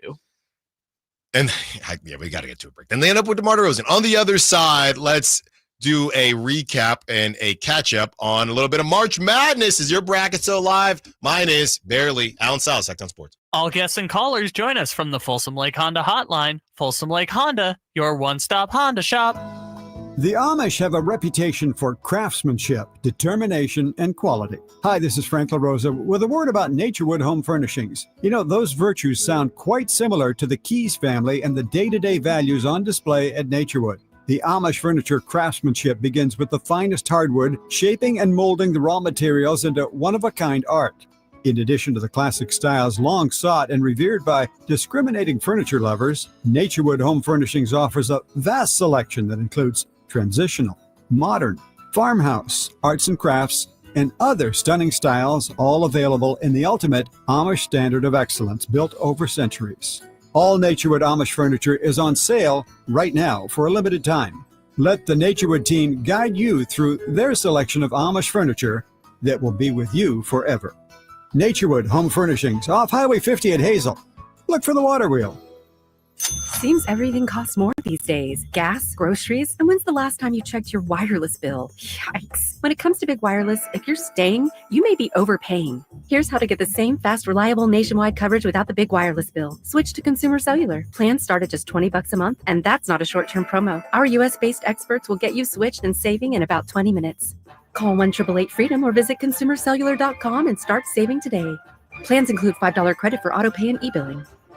Progressive knows when you're on your boat, you're already on vacation. And Vacation You forgets all your worries. Vacation You doesn't even keep track of time and knows that time is a meaningless construct designed to control us, man. But Regular You knows you don't want to be too far out in the water after the sun goes down because Vacation You doesn't know how to navigate in the dark yet. Vacation You and Regular You really need to get on the same page. So bundle your boat with your home or auto policy and earn an automatic discount from Progressive. And spend the savings on the both of you. Progressive Casualty Insurance Company affiliates and other insurers. Not available in all states or situations. Golf to Go is brought to you by the Hagen Oaks Golf Super Shop. Here's Frank LaRosa. The word for has been used in golf for centuries, and its origins can be traced to the Middle Ages. According to historians, the word for is derived from the Old English word meaning before or in front of. In those days, the term was used to warn people of incoming arrows during archery practice. Another theory suggests that for has military connections. During the 19th century, artillery officers would yell for to warn their troops of incoming shells. This practice may have carried over to golf. The most popular theory, however, is that for has Scottish roots. In Scotland, forecaddy was used to describe a person who walked ahead of the golfers to spot where their ball landed. The forecaddy would then yell for to warn the golfers if their ball was heading towards another golfer or a spectator. Today, for is used to warn golfers or spectators of an errant shot. Whether it's derived from the Middle Ages, military practice, or Scottish roots, for has become an integral part of the game of golf, and now you know why. That's your Golf to Go. I'm Frank LaRosa. Jerry and Kenny here from Bell Brothers. And if you've even thought of replacing your old, outdated, inefficient windows, now is the time to take action. Right now at Bell Brothers, when you buy one window, you'll get the second one for 30% off. That's right. Buy one, get the second one 30% off. That's real savings, up to $6,000. You have to buy at least 4 windows to qualify, and you can't mix windows and doors. But beyond that, every second window is 30% off. For example, when you buy 10 windows, you will get 5 windows at 30% off. We also have 0% interest financing available for qualified buyers. Call for details.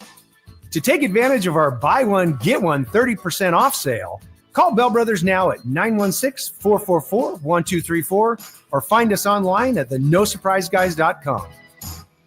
The No Surprise Guys, Bell Brothers. Come check out Capital Casino, Sacramento's #1 poker room with the most variety of table games in the region in a safe and friendly environment. Plenty of well-lit parking available, conveniently located in downtown Sacramento. And remember, Capital Casino has the best food, the best service, and the best action. 411 North 16th Street in downtown Sacramento. For more information, log on to capital-casino.com and please gamble responsibly. 1-800-GAMBLER. Tom's Watch Bar has the best happy hour in Sacramento, starting with $5 specials all day, every day. Plus select $7 appetizers and $12 entrees with 360-degree viewing and game day vibes that match being at the game. Tom's Watch Bar is the ultimate game day experience for sports fans.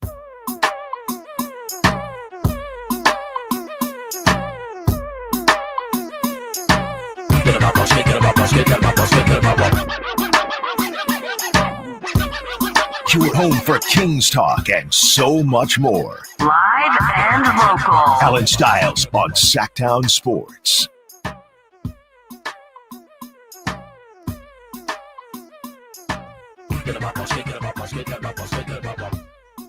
The rock bands Lit and Fuel are bringing their Ignited We Stand tour to Hard Rock Live Sacramento this Friday, March 28th, and we want to send you to the show.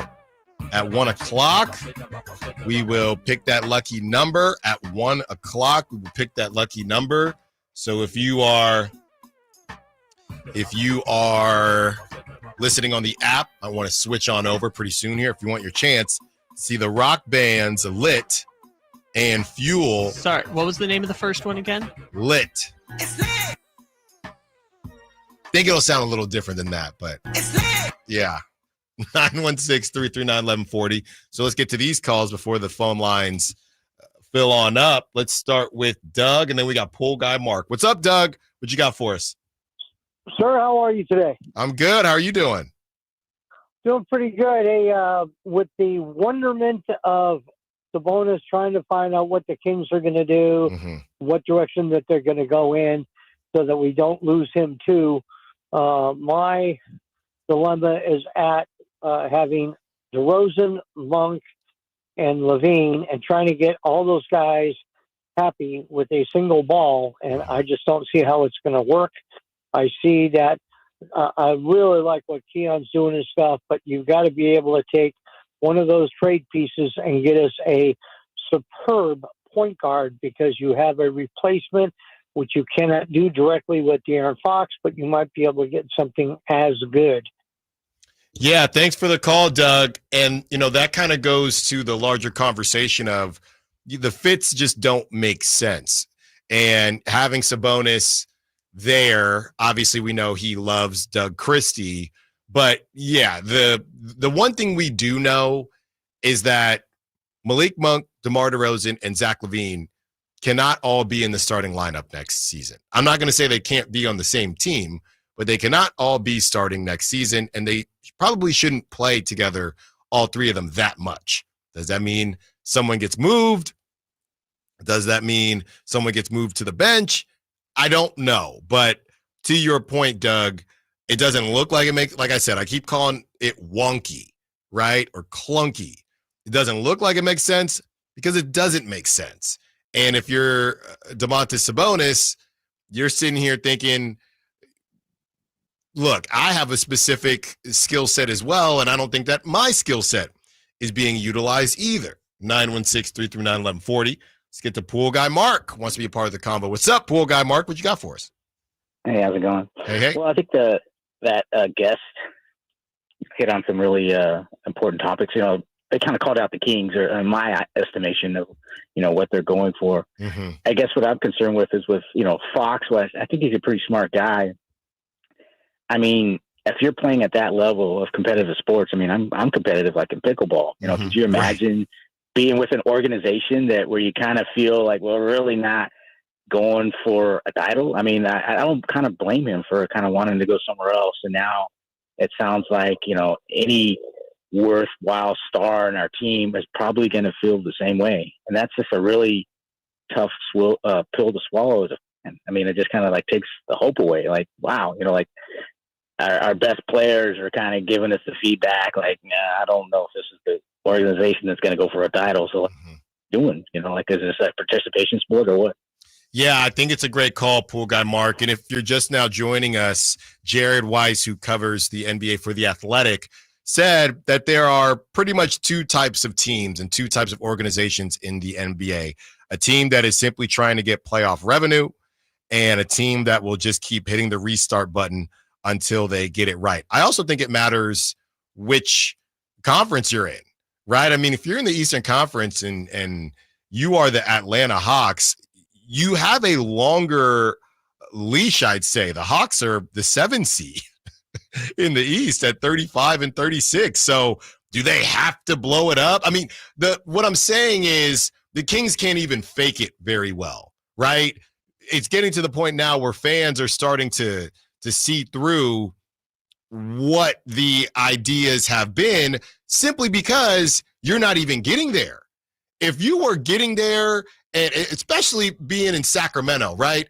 Jared Weiss talked about, because he covers the Celtics and then expanded into the Eastern Conference. But Jared talks about those expectations where every season the Celtics weren't getting it done. Is Jason Tatum the guy? The Jays, Jaylen Brown and Jason Tatum, can they work? What's going on with, Kyrie's gone now. So what are we going to do? How are we going to get there? So they were making it to the playoffs, but that wasn't good enough, right? It's a different level of expectation. Sacramento Kings, I mean, look, I know when they lost to the Warriors, some people thought, hey, we're going to see them be even better this season, right? That's how it should work. But this thing isn't linear. If the Kings, this season they got to the first round, this season they got to the second round, this season they got to the second round, but it was a 7-game series. He could live in the world that he wants to live in, right? But when you're not making the playoffs, you can't fake it. And I think that's what's tough. I think some fans doesn't bother them or upset them the same way. But we talked last week about, it might not bother them, but I don't think I'm going to cash out on that. What are they these days? I don't think I'm going to cash out on that $160 $60 Zach LaVine jersey. I think I'll just, maybe last year I would have, if I have those memories of with my grandpa or my daughter or my son or my cousin watching the Kings battle it out with OKC. Yeah, it was a 4-game sweep, but those two games at home were really close, man. They were really close. Let me go buy that Zach LaVine jersey. You don't make the playoffs, that same person might not be upset. They're not going to call in and cuss out the ownership, but maybe they don't get that Zach LaVine jersey. DeMar DeRozan, maybe I don't need that jersey. I don't know how long he's going to be here. So this stuff does affect everything in the Kings organization, even if it might not feel like that. So they have to decide, and going back to what Doug had to say, they had to decide you cannot move forward with the three of those guys playing the way they're playing. To your point, Kyle, I do think that they could have been a 6 seed or 5 seed. I think the biggest issue here is, number one, they didn't have time. And the other biggest issue is that there's about 10 teams in the West you can say that about. So if you want the 5 or 6, you have to have a team constructed well enough that you can mess around with 3 or 4. When your baseline is, and that was it going into the season for us, when your baseline is 5 or 6, you are this close, and I'm doing the KD too little. You are this close from one injury or one bad stretch, sending your butt to the play-in, and that's what we've seen happen 2 years in a row. That's it. On the other side, we get to the Kings-Celtics preview. We will get to that March Madness update, but 1 o'clock, so you know we have the Kings-Celtics preview. Also, 2 rock bands, Lit and Fuel, coming together, bringing their Ignited We Stand tour to Hard Rock Sacramento. We give away tickets. That's right, 916-339-1140. Alan Stiles, Sacktown Sports. Welcome to TGL, presented by SoFi, golf's newest league, live on ESPN and ESPN Plus. It's 2 hours of hammer-dropping, overtime forcing, playoffs on the line golf, Tiger, Rory, and more of the best from the PGA Tour, split into 16. Learn more at TGLGolf.com. Tune in every week for TGL matches. Keep up, it's golf.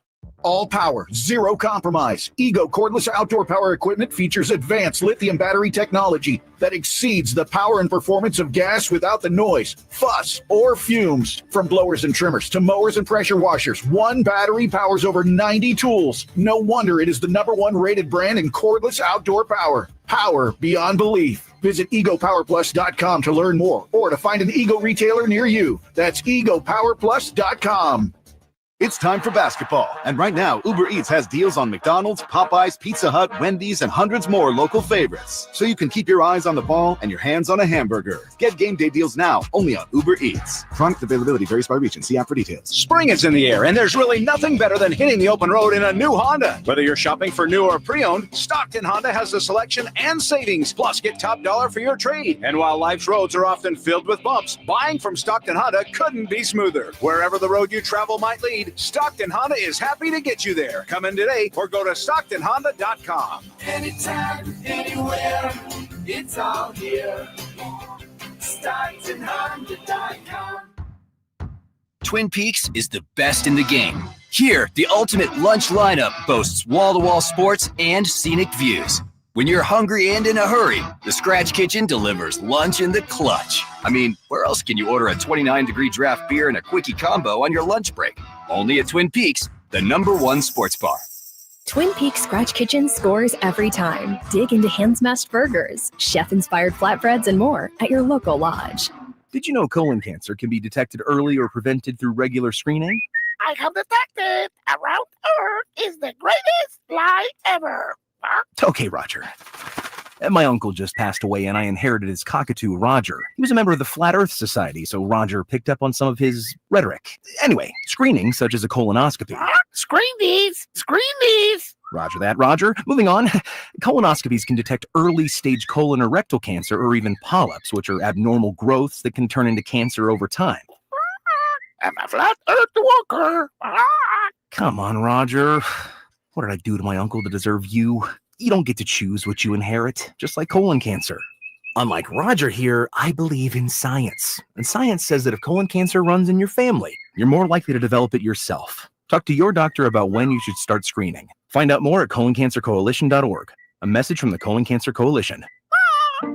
At Fisher Investments, we may seem like other money managers, but we're different. What makes you so different than the rest of us? We ensure clients receive unparalleled service at every step of the relationship. Tell me more. Our investment counselors focus on service over sales, prioritizing clients' needs. How do you make money? We don't sell any commission-based products. We have a simple management fee based on the value of our client's portfolio. So we do better when our clients do better. What about client portfolios? We get to know each client, their finances, family, health, lifestyle, and more, and then we tailor a portfolio based on their specific goals and needs. Your clients really come first then, huh? Yes, we make them a top priority. Our goal is helping them achieve a comfortable retirement. Wow, maybe we are different. At Fisher Investments, we're clearly different. Learn more at FisherInvestments.com. Investing in securities involves the risk of loss. Bonneville International Radio Station contests are open to participants at least 18 years of age and older that are residents of California and who reside in one of the 6 counties that make up the Sacramento metro area, unless otherwise specified. Employees or agents of the station, Bonneville International Corporation, other area radio stations, or any entity associated with the contest are not eligible to win, unless the station otherwise specifies in its own discretion. Persons who have won in the last 30 days from a station contest or event may not be eligible. For a copy of the general contest rules, visit khdk.com.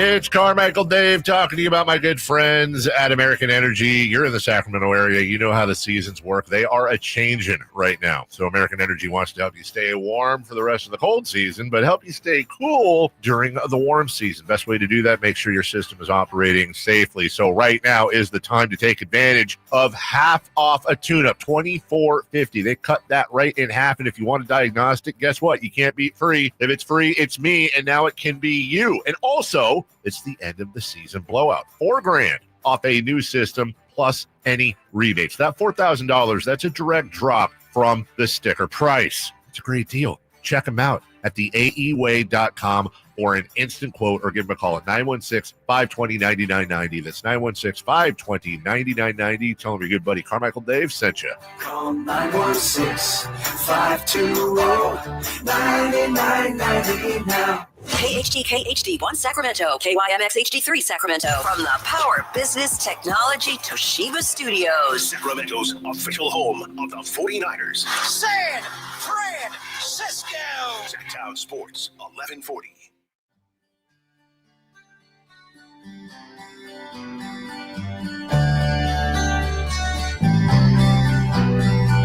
Your home for Kings talk and so much more. Live and local. Allen Stiles on Sacktown Sports.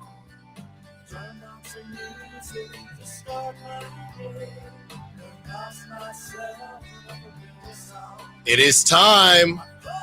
The rock bands Lit and Fuel are bringing their Ignited We Stand tour to Hard Rock Live, Sacramento, this Friday, March 28th, and we want to send you to the show. We're looking for caller number 4. Caller number 4 right now to win a pair of tickets to see Lit and Fuel. 916-339-1140. 916-339-1140. 916-339-1140. The calls are coming in now. Kyle will handle those.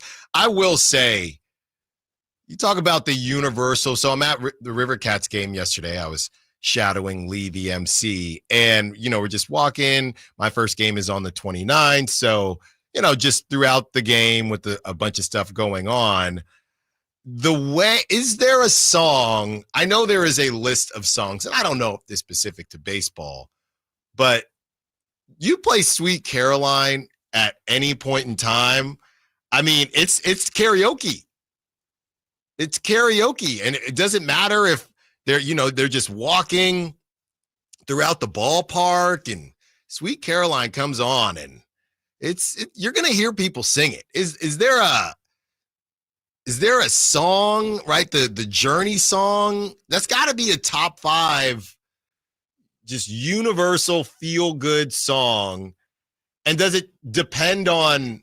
I don't think Sweet Caroline depends on the sport. I also just don't know do you play Sweet Caroline at an NFL game or a college game? I think you probably do. as Kyle's handling the calls, but I'll get Kyle in on this too. Because I was just, sometimes you just forget. You know, people are just, there's so much hope in the air, and it's Giants, River Cats, so no one really loses. That's the best situation too. You get to see your big league team comes out to your city to play their affiliate. There's no way they can lose. You're just cheering the whole time. And Sweet Caroline comes on as you grab a hot dog, a dinger dog specifically. Just what a Sunday.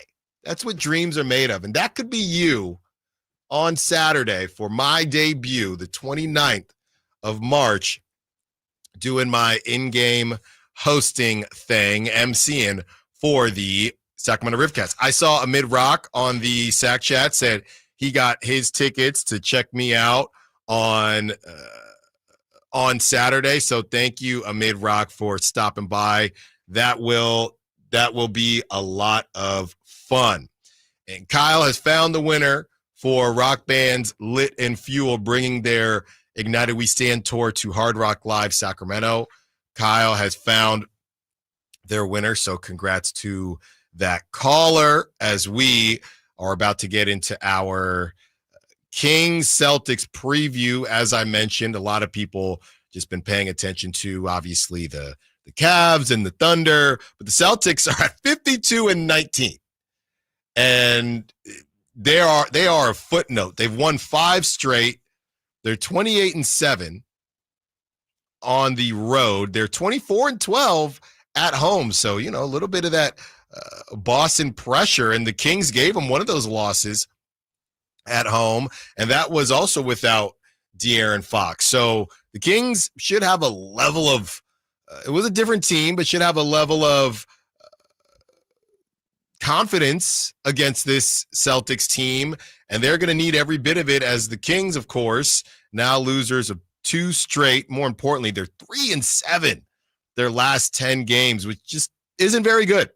Not very good. They are still sitting at 35-35, and you know there is a chance that the Suns and the Mavericks could catch them if this thing continues to get squirrely. So, you know, there's a lot of action. We kicked off the show talking about it. The Suns play tonight as well, and if the Kings don't win and the Suns do win, we're talking about a half game now.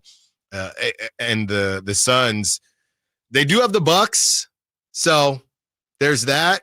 I don't know if Dame is going to sit again, but you know they are a team in the Bucks there. They just really they always look really good against the Kings. I don't know how they'll look against the Suns. I think it's possible that the Suns could beat them, honestly.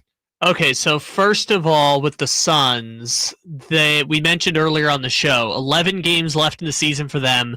10 are against teams that are above 500. I believe 6 of them are against teams that are in the top 4 in either conference right now. So that should help out the Kings a little bit, unless you're someone who wants to make the argument they should fall completely out of the play-in altogether, at which point it doesn't help your case. Second of all, what did you want to talk to me about with Sweet Caroline? So we got Tony Harvey on the Sac Chat saying, I will not be singing Sweet Caroline. I was trying to think of your top songs, right? Where I won't say everyone, because let me just take the element out of the room. There is a level of cultures. Okay, there are different cultures. Oh, you mean white people songs? I'm not saying that. I'm saying Sweet Caroline. Fine. How about this? Is Sweet Caroline the top of that culture? Sweet Caroline is for the 2 generations ago, I would say. Who are you putting? Who are you taking in a culture song off between Sweet Caroline and Living on a Prayer? Who wins that matchup? Oh, well, so we're just talking about like 70, so like songs that like white people in their 50s would love to sing at a sporting event. But also all their kids. Well, here's the thing, though. The kids each generation. I've thought about this before. Each generation of white kids has their own anthem. Mm-hmm. But if we're talking about just this generation, it's Sweet Caroline is the gold medalist. I would say Don't Stop Believing is probably the silver medalist. That's what I mean, yes. And then yes. Living on a Prayer. Those are the three, I would say. Okay. But then you go down to the next generation. The next generation has that song Wonderwall by Oasis. That's not up there. For a generation, again, different generations, different songs. I think Don't Stop Believing might have Sweet Caroline beat.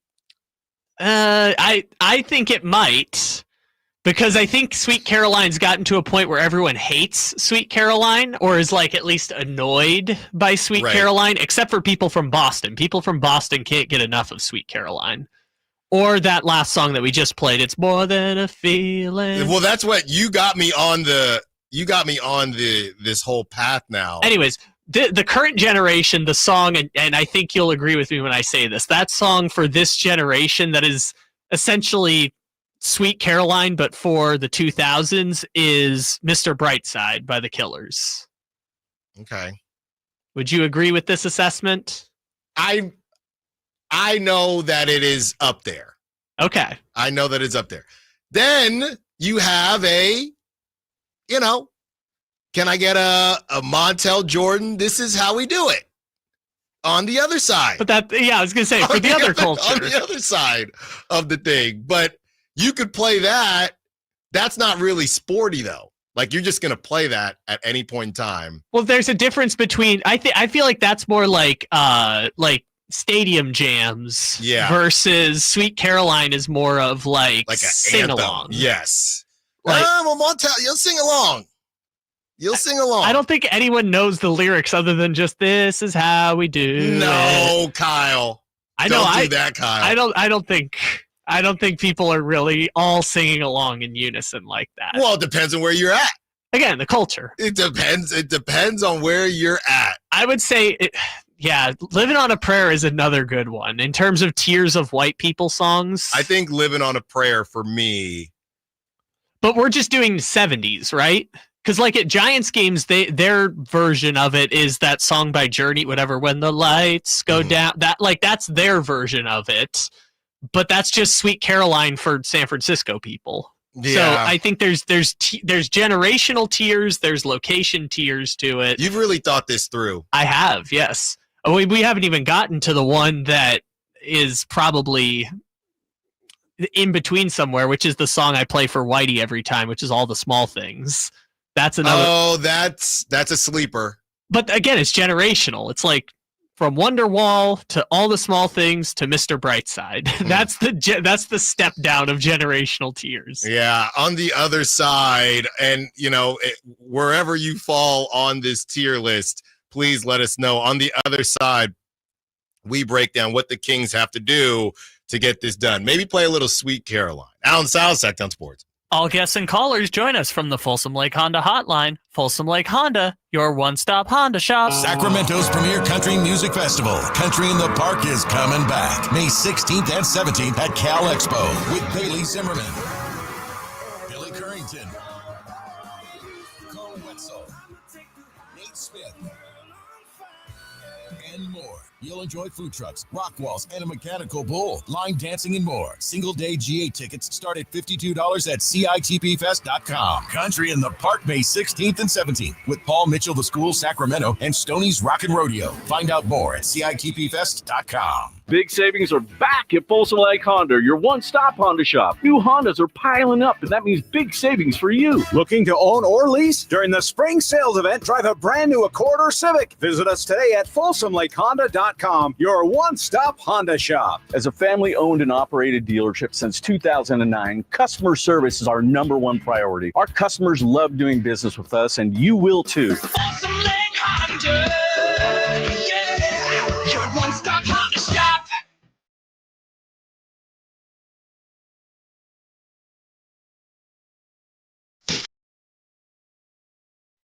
Allen Stiles You can join the show by texting 916-339-1140. on Sacktown Sports.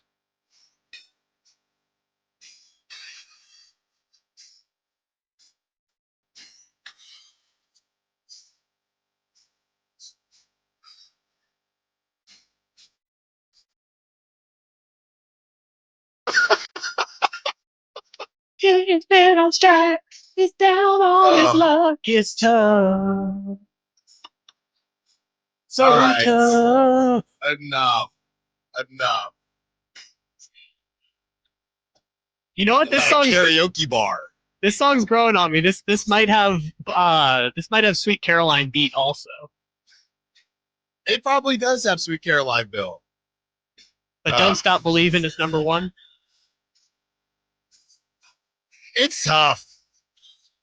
This just reminded me. Do you remember that video years ago of the guy at I think it might have been a jazz game or something? The guy that's just like going insane dancing to this song, like jumping down flights of stairs. Living on a Prayer. That is funny stuff, man. We're getting some funny notes here. 916 says, I got 5 on it and blow the whistle. I got 5 on it definitely is there. Definitely is there for I got 5 on it, because that's when you have the kind of the older millennials, some before the millennials, and then you have after millennials. So I think some Gen Zers. I got 5 on it is up there. That's a good shout from the 916. I think you've got to come up with the list here again. I've got the domain on white people songs. The list here, and I was actually, I'm not going to tell you what I Googled, but I was looking for more songs. Before I Let Go by Maze featuring Frankie Beverly. I think that's up there. It's just not the same. It's the anthem-y. They're just more anthem type songs, right? Like Living on a Prayer. You actually might be living on a prayer at the game. Sure. It's a for some reason relatable song for some people. They are versatile. They are definitely versatile. For those who don't know, this is the song he's referencing. Because like this one, I feel like people know the start, but I don't feel like people are singing along to this song. I think it depends on the people, Kyle. Maybe. I think it depends on the people. I've just never heard it at a stadium during karaoke before. No. This is how we do it. You might hear that. Yeah. But again, I think people only know the first words to the song. This is just anthem.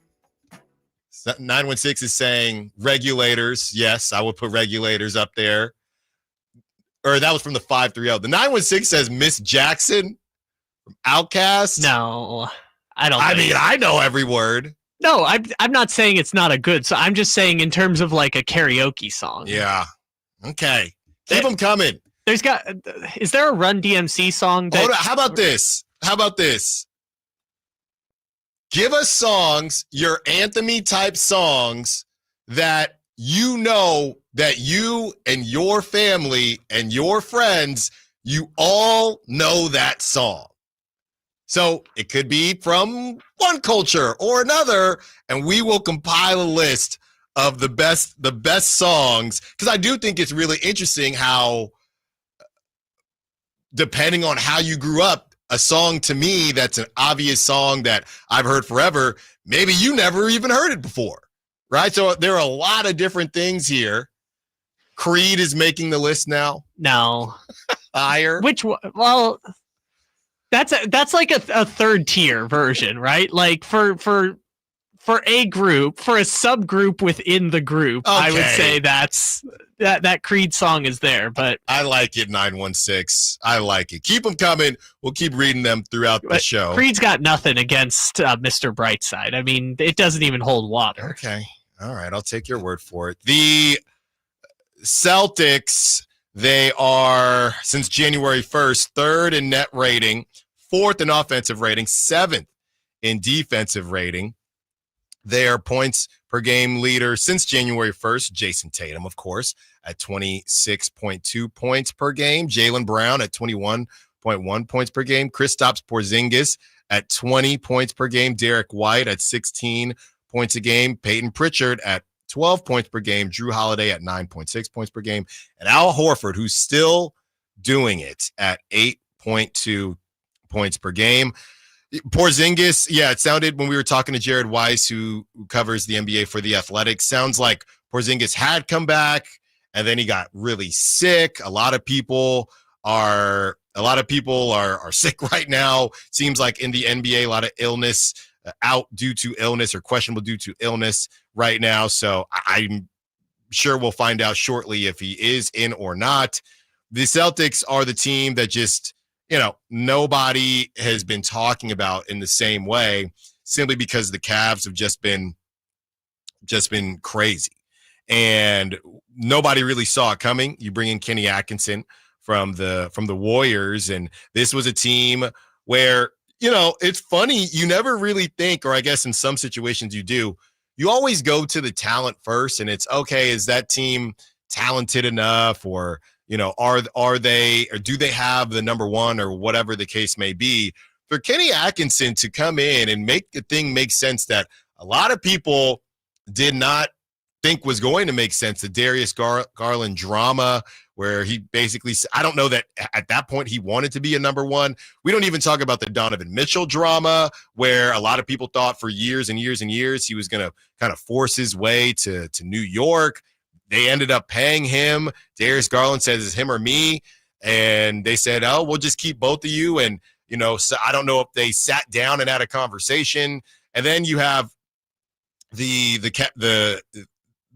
meat in the middle for the Cavs with, Jared Allen and Evan Mobley. So nobody's really been talking about the Celtics the same way that they used to. And now you give a team that is kind of hungry, some motivation, and that can be a scary thing come playoff time, because I do think that the Celtics feel a bit disrespected. I mean, look, the whole situation with Jason Tatum. So you had Jason Tatum, who doesn't win the Finals MVP. Then you have Jaylen Brown, who does win the Finals MVP, and then Jaylen Brown does not get invited to play on Team USA. Jason Tatum does get invited to play for Team USA, then never plays. And that's probably, we talked about this last week, these guys that they haven't seen the bench ever in their life. And Jason Tatum, who would have thought, coming off of a championship season, he would be the one that would have to come off the bench. So this team is definitely disrespected, without a doubt. Without a doubt. I would say there's levels to it, though, in terms of the disrespect. I mean, everyone still acknowledges they're going to go to the Eastern Conference Finals. Sure. I don't know that that's enough, though. I don't know that that's enough. I mean, normally how this is supposed to work, right? Like, think about not you specifically, think about what everyone is doing with the Thunder. Yeah, the Thunder are rolling, but the Nuggets have done it before. The Lakers have Luka now. For some odd reason in the East, a lot of people are saying, no, the Cavs can win, even though the Cavs haven't done it, and the champion is in the East. No, we think the Cavs could probably get them. It's just interesting that is happening to the Celtics when it normally doesn't happen like that. Normally it should be the Cavs have to prove it. I got the Celtics. And maybe a lot of people do have the Celtics, but it just goes to the disrespect factor from Jason Tatum all the way down, because it's the Celtics and because Jason Tatum, I don't know, people just think he's kind of a cornball. Now, I think the Cavs can beat them. Yeah, I guess a champion has not gotten less respect non-bubble champions have not gotten less respect than the Boston Celtics, because, we're used to the Boston Celtics being like in 2007. It was like they got Kevin Garnett, they got Ray Allen, and just immediately won a championship, right? Or the teams of the 80s where they get Larry Bird and they win a championship his first year, etc. This Boston team is unique in the sense that they were trying to get through on the ceiling with 4 different teams, right? It was the Isaiah Thomas team in 2017. Then it was the weird Terry Rozier, Jason Tatum, but Kyrie's hurt team that lost to the Cavs in the conference finals. And then it was we're gonna get Kemba Walker instead of Kyrie, and it's going to be Kemba and Jason Tatum and Jaylen Brown, and then that team's going to lose in the conference finals. And then we're going to get rid of Kemba, and we're going to have Al Horford come back, and then that team's going to lose in the finals to the Warriors, and then the next year they're going to lose in the conference finals. Like, they just kept punching at the ceiling without being able to get through for like 8 years, that when they finally won the championship, they didn't get that same level of respect that you maybe would expect from a team that for years and years and years kept trying to break through to the ceiling and then eventually did get there. Yeah, I mean, the feeling that we kept hearing was finally, right? And for someone to say finally, right, or for the idea to be finally when Jason Tatum is 26, it's kind of as if, and I don't want to get into the whole Kobe thing, but we know that Kobe inspired a lot of these young ballers, and it's almost as if, hey, because you want to do the Kobe thing, we're gonna measure you on a different scale than how we measure other people, which is obviously not fair. I don't know what it is about Jason Tatum, but yeah, people just don't. I don't know. I think Tatum, again, I'm going to make the joke here. Tatum is the anomaly in the sense that he was in Game 7. He was the second best player, maybe the best player on a team that was in Game 7 of the Eastern Conference Finals as a rookie. Yeah. I think he's just been in these deep playoff runs for so long that people look at Tatum and say, okay, it took you till year 8 or the 8th playoff run to finally get through, versus like Wemby's never even been to the playoffs yet. And by the time Tatum was Wemby's age, which is not even 21, he had gone to the Eastern Conference Finals and was dunking on LeBron.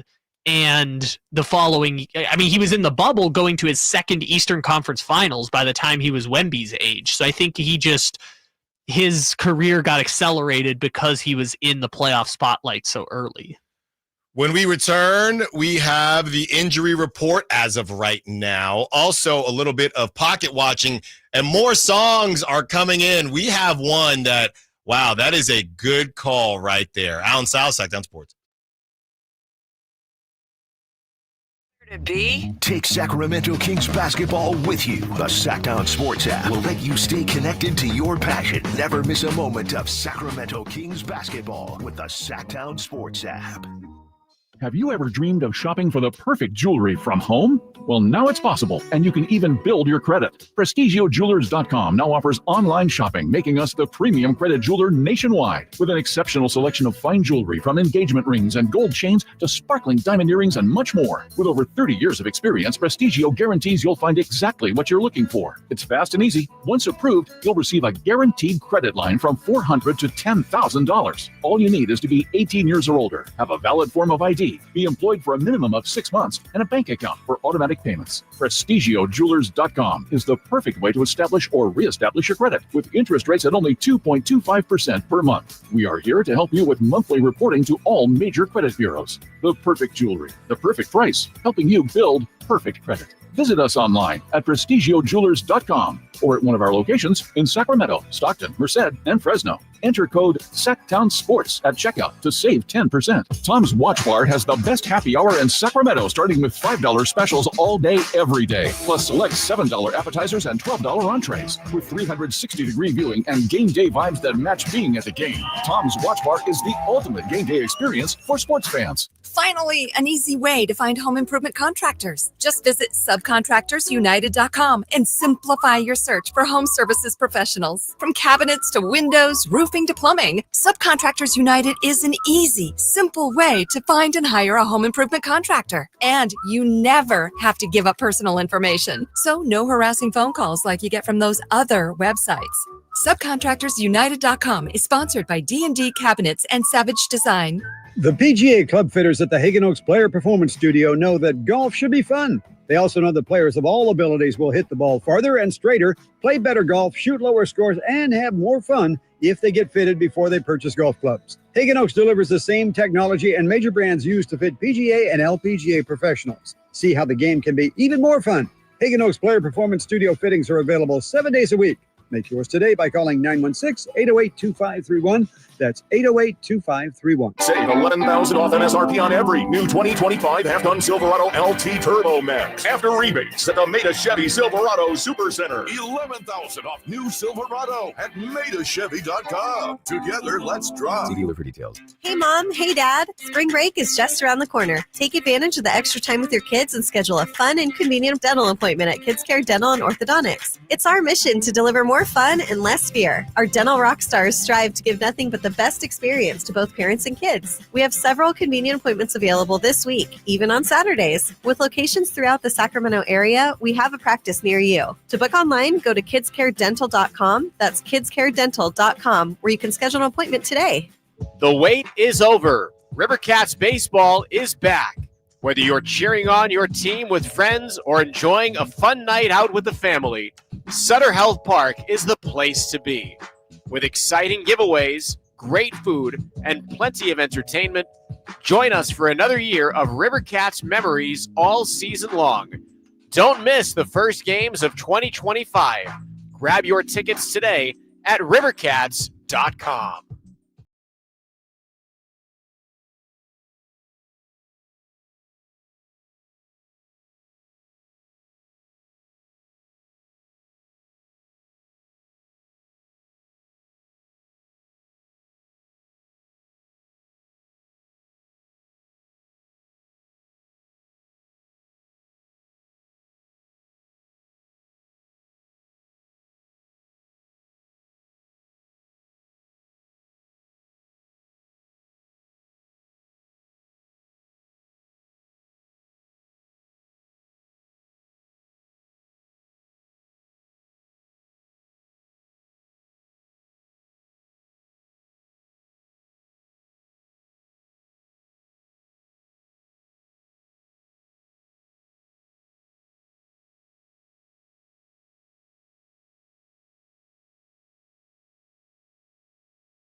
About the new, it's funny. It's always funny when people hop in towards the end. Michael on the Sac Chat. What about Sweet Caroline? That's how we got here. That's how we got here, Michael. Well, sort of. We got here from More Than a Feeling, which made you think of Boston, which made you think of Sweet Caroline, which now has us creating the, what is it, like the Mount Rushmore of like 70s sing-along songs, basically. Yeah. Well, we have to separate them into different categories. There's different generations and there's different cultures. Because Amid Rock is saying Lil Jon turned down for what? And before you laugh, it's there. It's there. Lil Jon is the 2010s version of whatever you think, like 90s, like Run DMC, like the stadium anthems. Lil Jon's got Turned Down for What? Yeah. He's got Yeah with Usher. He's got It's Going Down for Real. Like Lil Jon's kind of got the Just be careful. domain. If somebody just tuned in and heard you say Lil Jon is like the 2000s Run DMC, I think we could get in a lot of trouble for that. We just need stadium anthems. Of stadium anthems, Lil Jon he's got that domain on lock. Yeah, let's make that very clear, okay? Let's make that very clear. The Celtics are trying to make it very clear that they are the team to beat, not just in the East, but in the league. The Celtics, number one in three-pointers made. The Kings are last place in opponent three-point field goal percentage, which is not good. That's, those are not two good combinations. And hey, the one thing we know about the Celtics is the Kings have beat the Celtics. The one thing that we know about the Celtics is that they can go cold and they can miss a bunch of threes And if the Kings are able to get them to miss a bunch of threes, or honestly, they just miss them, right? I don't know how much of this is going to be about the Kings' terrible defense or not. Do you just get an off game from the Celtics, and are you able to take advantage? Because I think the Kings have had, not to go back, but the Kings have had games where Kawhi Leonard was off in that game. They still lost to the Clippers. I would say that Nuggets game, they weren't all on their P's and Q's, and the Kings still lost. So these teams are so good that even if a Jason Tatum or a Jaylen Brown is off, you still have to put them away. They have so many weapons. As far as the injury report, Domantas Sabonis still questionable. Devin Carter now questionable with illness. Malik Monk questionable with illness. Doug McDermott questionable with elbow. The Celtics, Al Horford is out. Jaylen Brown questionable with a knee. Sam Hauser questionable with a back. And Xavier Tillman out with a knee. So, pretty close. So, Kyle, Porzingis is back? He's not on the injury report. Oh, my goodness. Apparently. Wow. You know how it worked with the Kings, though. Like, we got off the air, and then Jake LaRavia was there. So, who knows with Porzingis? He missed yesterday's game with an illness. I can't remember who they were playing on the back-to-back, but he was out yesterday. I think it was the Blazers. Mm-hmm. He missed yesterday's game, but he's not on the injury report as of right now. Also, Jaylen Brown has missed the last 2 games for the Celtics, so I don't know if that makes it a better chance he's not going to play, but he didn't play on the back-to-back yesterday. Okay. Yeah, you never really know if the Celtics, especially with the Cavs, kind of tripping up. The Celtics are double check here, but they're pretty darn comfortable with where they're at. I think, they're still the hunted, if you will. I don't think they're the hunter anymore, but your 5 games, if you're the Celtics, it's almost about that time. I mean, you're 5 games back of the Cavs. Are you really going to try to push pedal to the metal to catch them with 11 games left? And, they were like 8 back last week. Well, the Cavs, but yeah, you got to figure, hey, the Cavs aren't going to continue to lose the way that they lost last week. You wouldn't think. Then you still have to win those games. You're 7.5 games ahead of the Knicks. I don't see why. Why play Porzingis? Why play Jaylen Brown? Why play any of them? Especially Jaylen Brown on a back-to-back, even though he didn't play yesterday. Yeah, it just feels like this is a completely and it's the Kings. To be honest, it's the Kings possibly without Sabonis. Yes, the Kings haven't had Sabonis, might not have Malik Monk. I don't see why you would rush them back. Yeah, I guess it just depends on whether Jaylen feels good or not. I just don't know how great of an extent his knee injury is because I haven't really been following the Celtics that closely until today. So yeah. He's listed as questionable, which was better. I think he got ruled out pretty early yesterday, though, because they said he was going to be out 2 games. So who knows? We'll see what ends up happening with that. But hey, no Al Horford. So no Al Horford. Now that guy, he needs some rest. Okay. MI on the Sack Chat wants to go there, says start Keon, start Keon, start Keon. I would imagine that there's going to be a decent bit of Keon, especially if Malik doesn't play. But even if he does play, this is what has happened. Keon has found himself that odd man out in weird situations. Look, I do think it's interesting because Jake LaRavia, the way he plays is not very it's more guard. He's 6'7", but I think what we're seeing is a little bit of his minutes and Keon, a little bit of redundancy there. He's kind of like a better defensively better Kevin Huerter, but at the same time, you're not going to put him on 4s, right? It's 3s and more so 2s. And we've even seen him guard some point guards. So I do think that even though he's bigger and is more so listed as a small forward, Jake and Keon's minutes are kind of running into each other at certain points. I would say yes. I mean, we talked it before. They are trying, for the most part, to have 2 of their 4 defensive specialists on the floor at any given point, and that's Keon, Devin Carter, LaRavia, and Keegan. Yes. So they were playing some. I didn't get as deep in the weeds on the Bucks game, but I know in the Bulls game they were playing some LaRavia and Keegan together with Trey Lyles. I don't know if they do that again tonight, but that's depending on what they do with Sabonis. But yeah, I think for the most part, LaRavia is guarding 2s and 3s. And I think that's really what's most important when talking about his game, because any offense you get is kind of like gravy. Right. So then when you're looking at a situation like the Bucks where there's no Dame, right? So, okay, well, Keon, there's not really a explosive point guard for Keon to just be on an island with. But also no Malik Monk. So a decision was made, and Doug kind of feels like he should have found a way to get Keon back in there. Yeah, looking here, the biggest change was for Malik Monk not to play and Devin Carter to get 10 minutes was interesting. Jake LaRavia at 28 minutes, Trey Lyles at 21, Keon at 37. And people say it's still not enough. Yeah, maybe it isn't, and they're going to have to find a way to make it enough, just like they said on Friday on the other side. When we return, one more segment with you, Prop Talk Dog segment and predictions down south, Sacktown Sports. On the move? Got somewhere to be? Take Sacramento Kings basketball with you. The Sacktown Sports app will let you stay connected to your passion. Never miss a moment of Sacramento Kings basketball with the Sacktown Sports app.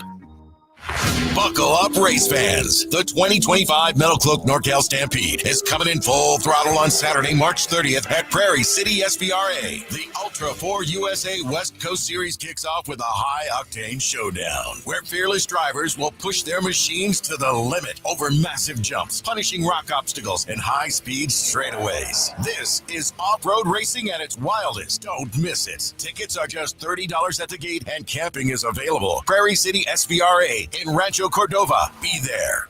Spring is in the air, and there's really nothing better than hitting the open road in a new Honda. Whether you're shopping for new or pre-owned, Stockton Honda has a selection and savings. Plus, get top dollar for your trade. And while life's roads are often filled with bumps, buying from Stockton Honda couldn't be smoother. Wherever the road you travel might lead, Stockton Honda is happy to get you there. Come in today or go to StocktonHonda.com. Anytime, anywhere, it's all here.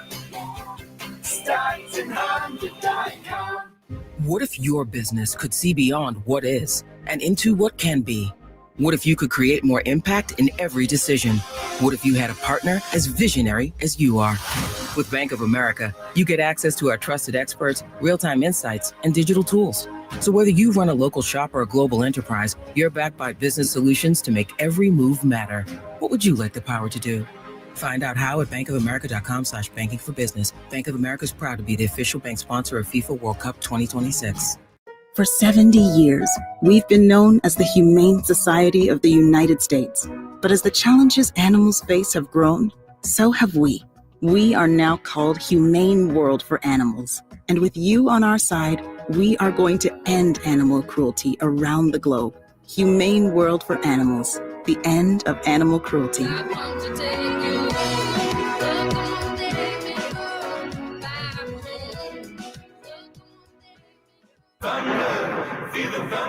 It ignites something inside of you. Lightning and the thunder.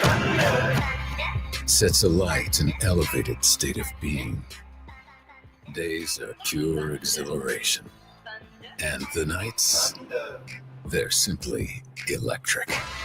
See it, hear it, feel it. Thunder, feel the thunder. Lightning and the thunder. Thunder Valley Casino Resort. Feel the thunder.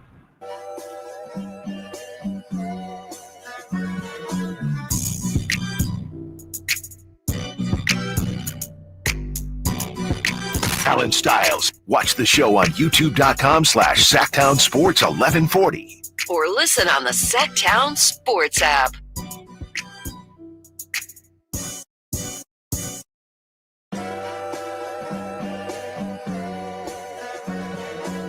I'm just reading this.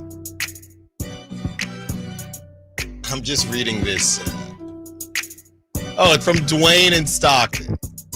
Dwayne says, Mr. Telephone Man, I do like that song, Dwayne. I do like that song. Little new addition. Then Dwayne goes on to say, Jake who? The Kings have no real defensive stoppers. Next Dwayne text, Carter stinks. They don't stink, Dwayne. They don't stink. I do wonder though on the line of a good defender versus hey, they're good because the other guys we have aren't good. I do still feel like I would say Keon specifically, just based on the other metrics we've seen, Keon and just the eye test, Keon, his defense definitely translates, but he's probably the only one that I'm willing to say that about right now out of the dog pound, as some people are calling them. I would still need to see more from Jake LaRavia. They've all had moments, but I do wonder how much of this is me just watching so much Kings basketball and not really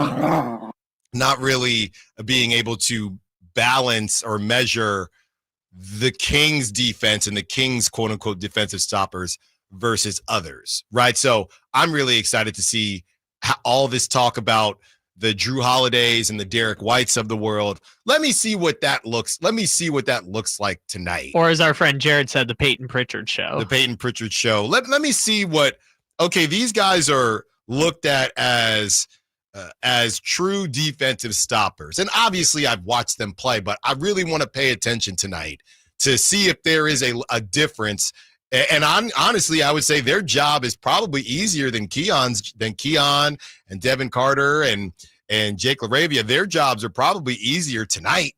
So that, yeah. Especially with Drew, I think it's very much a specialty now because like Drew Holiday's making like $30 million and is averaging less than 10 points a game. Yeah. So like his thing better be defense if that's what he's contributing to the Celtics at this point here, which honestly, I was shocked to learn he's averaging 9.6 points a game this year. Like he must be doing something on the defensive end of the floor because otherwise that would be one of the worst contracts we're talking about in the NBA. Well, and I guarantee you let them lose, right? Let them not win the championship this season and it will come up.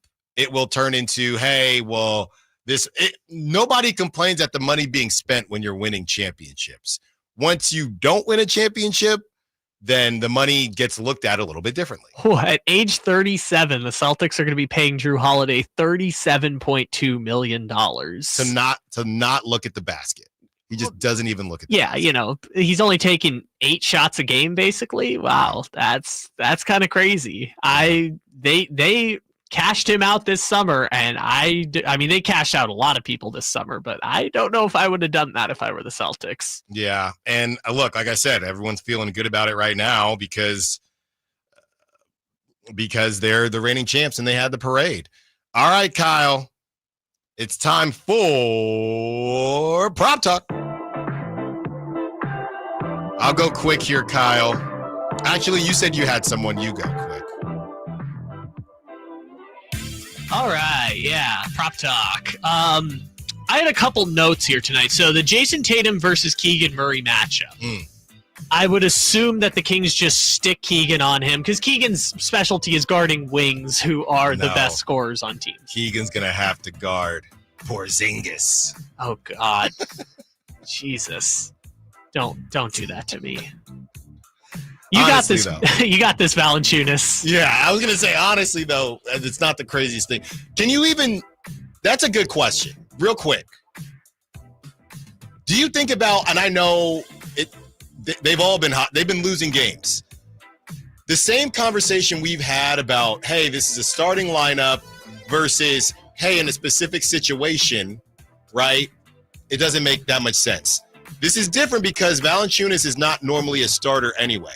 If Sabonis can't go tonight, do you still start Valanciunas or do you – I know Porzingis would be bigger than Trey Lyles, but do you think about it? No, I'm still sticking with Valanciunas. Yeah. Just because on offense, what, Trey Lyles is going to go play a traditional center or he's going to go stand in the corner and play like a 4? Because when they start Trey at the 5, they don't really know what to do with him on offense. Well, he'll just sit in the corner, I would think. But then he's basically a 4 who's guarding 5s. Yeah. There are no great options. No. Let's just hope, they don't find bringing Porzingis back necessary. And, of course, we will get all this information probably as soon as I turn my mic off. That's when we get all the injury updates. Yeah, pretty much. Every time.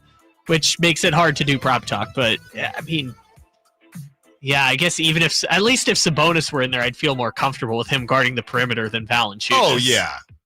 Without a doubt. It's just, there's no great options for Porzingis and Tatum on this Kings team. So Tatum versus Keegan, I'm going to operate under the assumption that's the matchup. They've got Jason Tatum at 28 points as the prop talk, coming off of a back-to-back. So I would go under on that for Tatum. He's only averaging about 26 a game this season for the Celtics. So I would go under on Tatum, guarded by Keegan, because this seems to be where Keegan thrives the most, is guarding like this hybrid 3-4 wing player. So like Keegan's chances tonight. And then if you want a bonus, Keegan's at 20.5 points, rebounds, and assists, which he has eclipsed in 4 of the last 5 games. So maybe you just think Keegan Murray's going to have a giant game tonight. He's going to lock up Tatum, and he's going to put up a double-double. Who knows? There you go. Sacramento. I was just looking here. Whitey Gleason sent me this article. It just came out. Porzingis is playing, or the same thing, off the injury report, so we assume that he is playing. Drew Holiday also off the injury report after sitting. So they will both be available. Jaylen Brown has been upgraded to questionable for the first time in a week. Whoa! Yeah, just everyone. I want the whole squad to play. Yeah, that's what I said. He's been out for 2 games, and now he's questionable, and Jaylen Brown might play. Just let them all play. But yeah, I assumed once they weren't on the injury report that Porzingis was going to be activated tonight. Yeah, just let them all play. At least no Al Horford. You want to beat the best? You gotta beat the best. Still no Al Horford. And no Al Horford. Okay. So it's not really the best. I mean, come on. They don't have their 7th leading scorer. This is a pure, I don't even know if I wouldn't tell you to tail this one, okay? Because I don't know what to do with the Sacramento Kings. I'll be honest. I'm just playing numbers, and it feels like Zach LaVine should score more than 20 points at some point here. So I'm just going to go Zach LaVine over 20 points. That's it. That's it. You're just saying you're playing the numbers game. It's got to happen here. It's got to happen. I just want to look this up real quick. So he's at 20. Let's see. DeRozan is at, what is his number? Is that 21?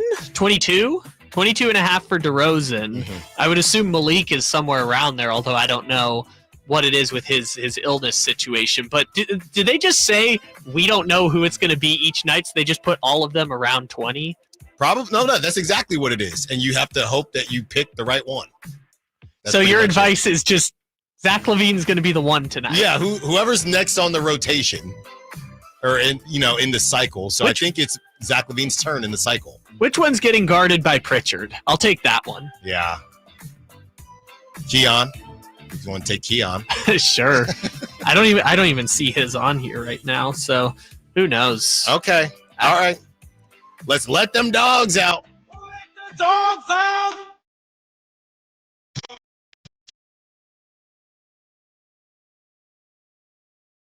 Well, this is an easy one for me, Kyle, because this guy turns into a completely different person, assuming he plays, because he's questionable. But if Devin Carter plays, he's just a completely different person against the best in the East. So God blessing me with his body. Give me Devin Carter for my dog of the game. God blessing me with his body. That is funny. A great shout. It's like the 2 best games of his career have been against Boston and Cleveland. That's it. That's just crazy to think about. And it's the only 2 times they've played this year. Yeah. That's a good shout. I don't know. So he would guard. Doesn't matter. Okay. I was like, if he's guarding Drew Holiday, he's got to hold him to 9? Yeah. He's gonna yam on Drew Holiday. Oh, I like that. That's a good dog prediction right there. Who do you got, Kyle? Can I just say whoever's guarding Porzingis? No. I don't know if it's going to be Sabonis or Valanciunas or Keegan, but just whoever's guarding Porzingis, please just do something against him. 3-point defense is going to be the name of the game tonight for the Kings, so I am going to roll with our favorite dog, Jake LaRavia. There you go. There's going to be a lot of butter situations tonight for our boy Jake. Butter situation.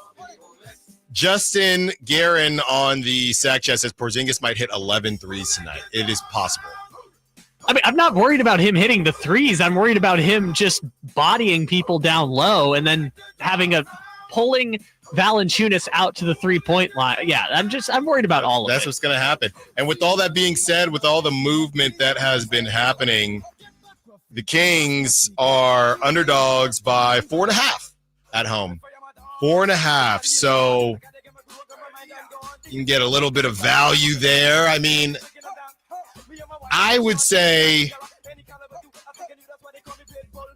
what a weird Kings thing to do if they beat the Celtics but still didn't make any headway because they lost. Because remember what we said, or I'll just say what I said, you win 2 out of those 4 against those 4 teams in the gauntlet, you feel pretty good about it. So they beat the Cavs, lost to the Bucks, and then now they have the Celtics tonight and the Thunder tomorrow.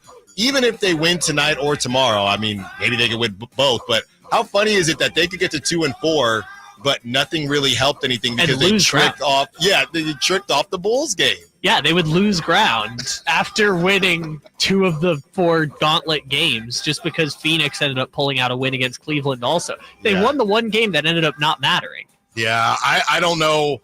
I don't want to be the guy that just always takes the Kings out. It feels good when I get it right against the Cavs, but I think this is going to be a rough one. I want to say that the Kings cover, but honestly, Sabonis plays, and I might think differently, but I think I got the Kings. I think they probably keep it close, and Vegas always knows they probably lose by about 5 points. Say 113-108. Yeah,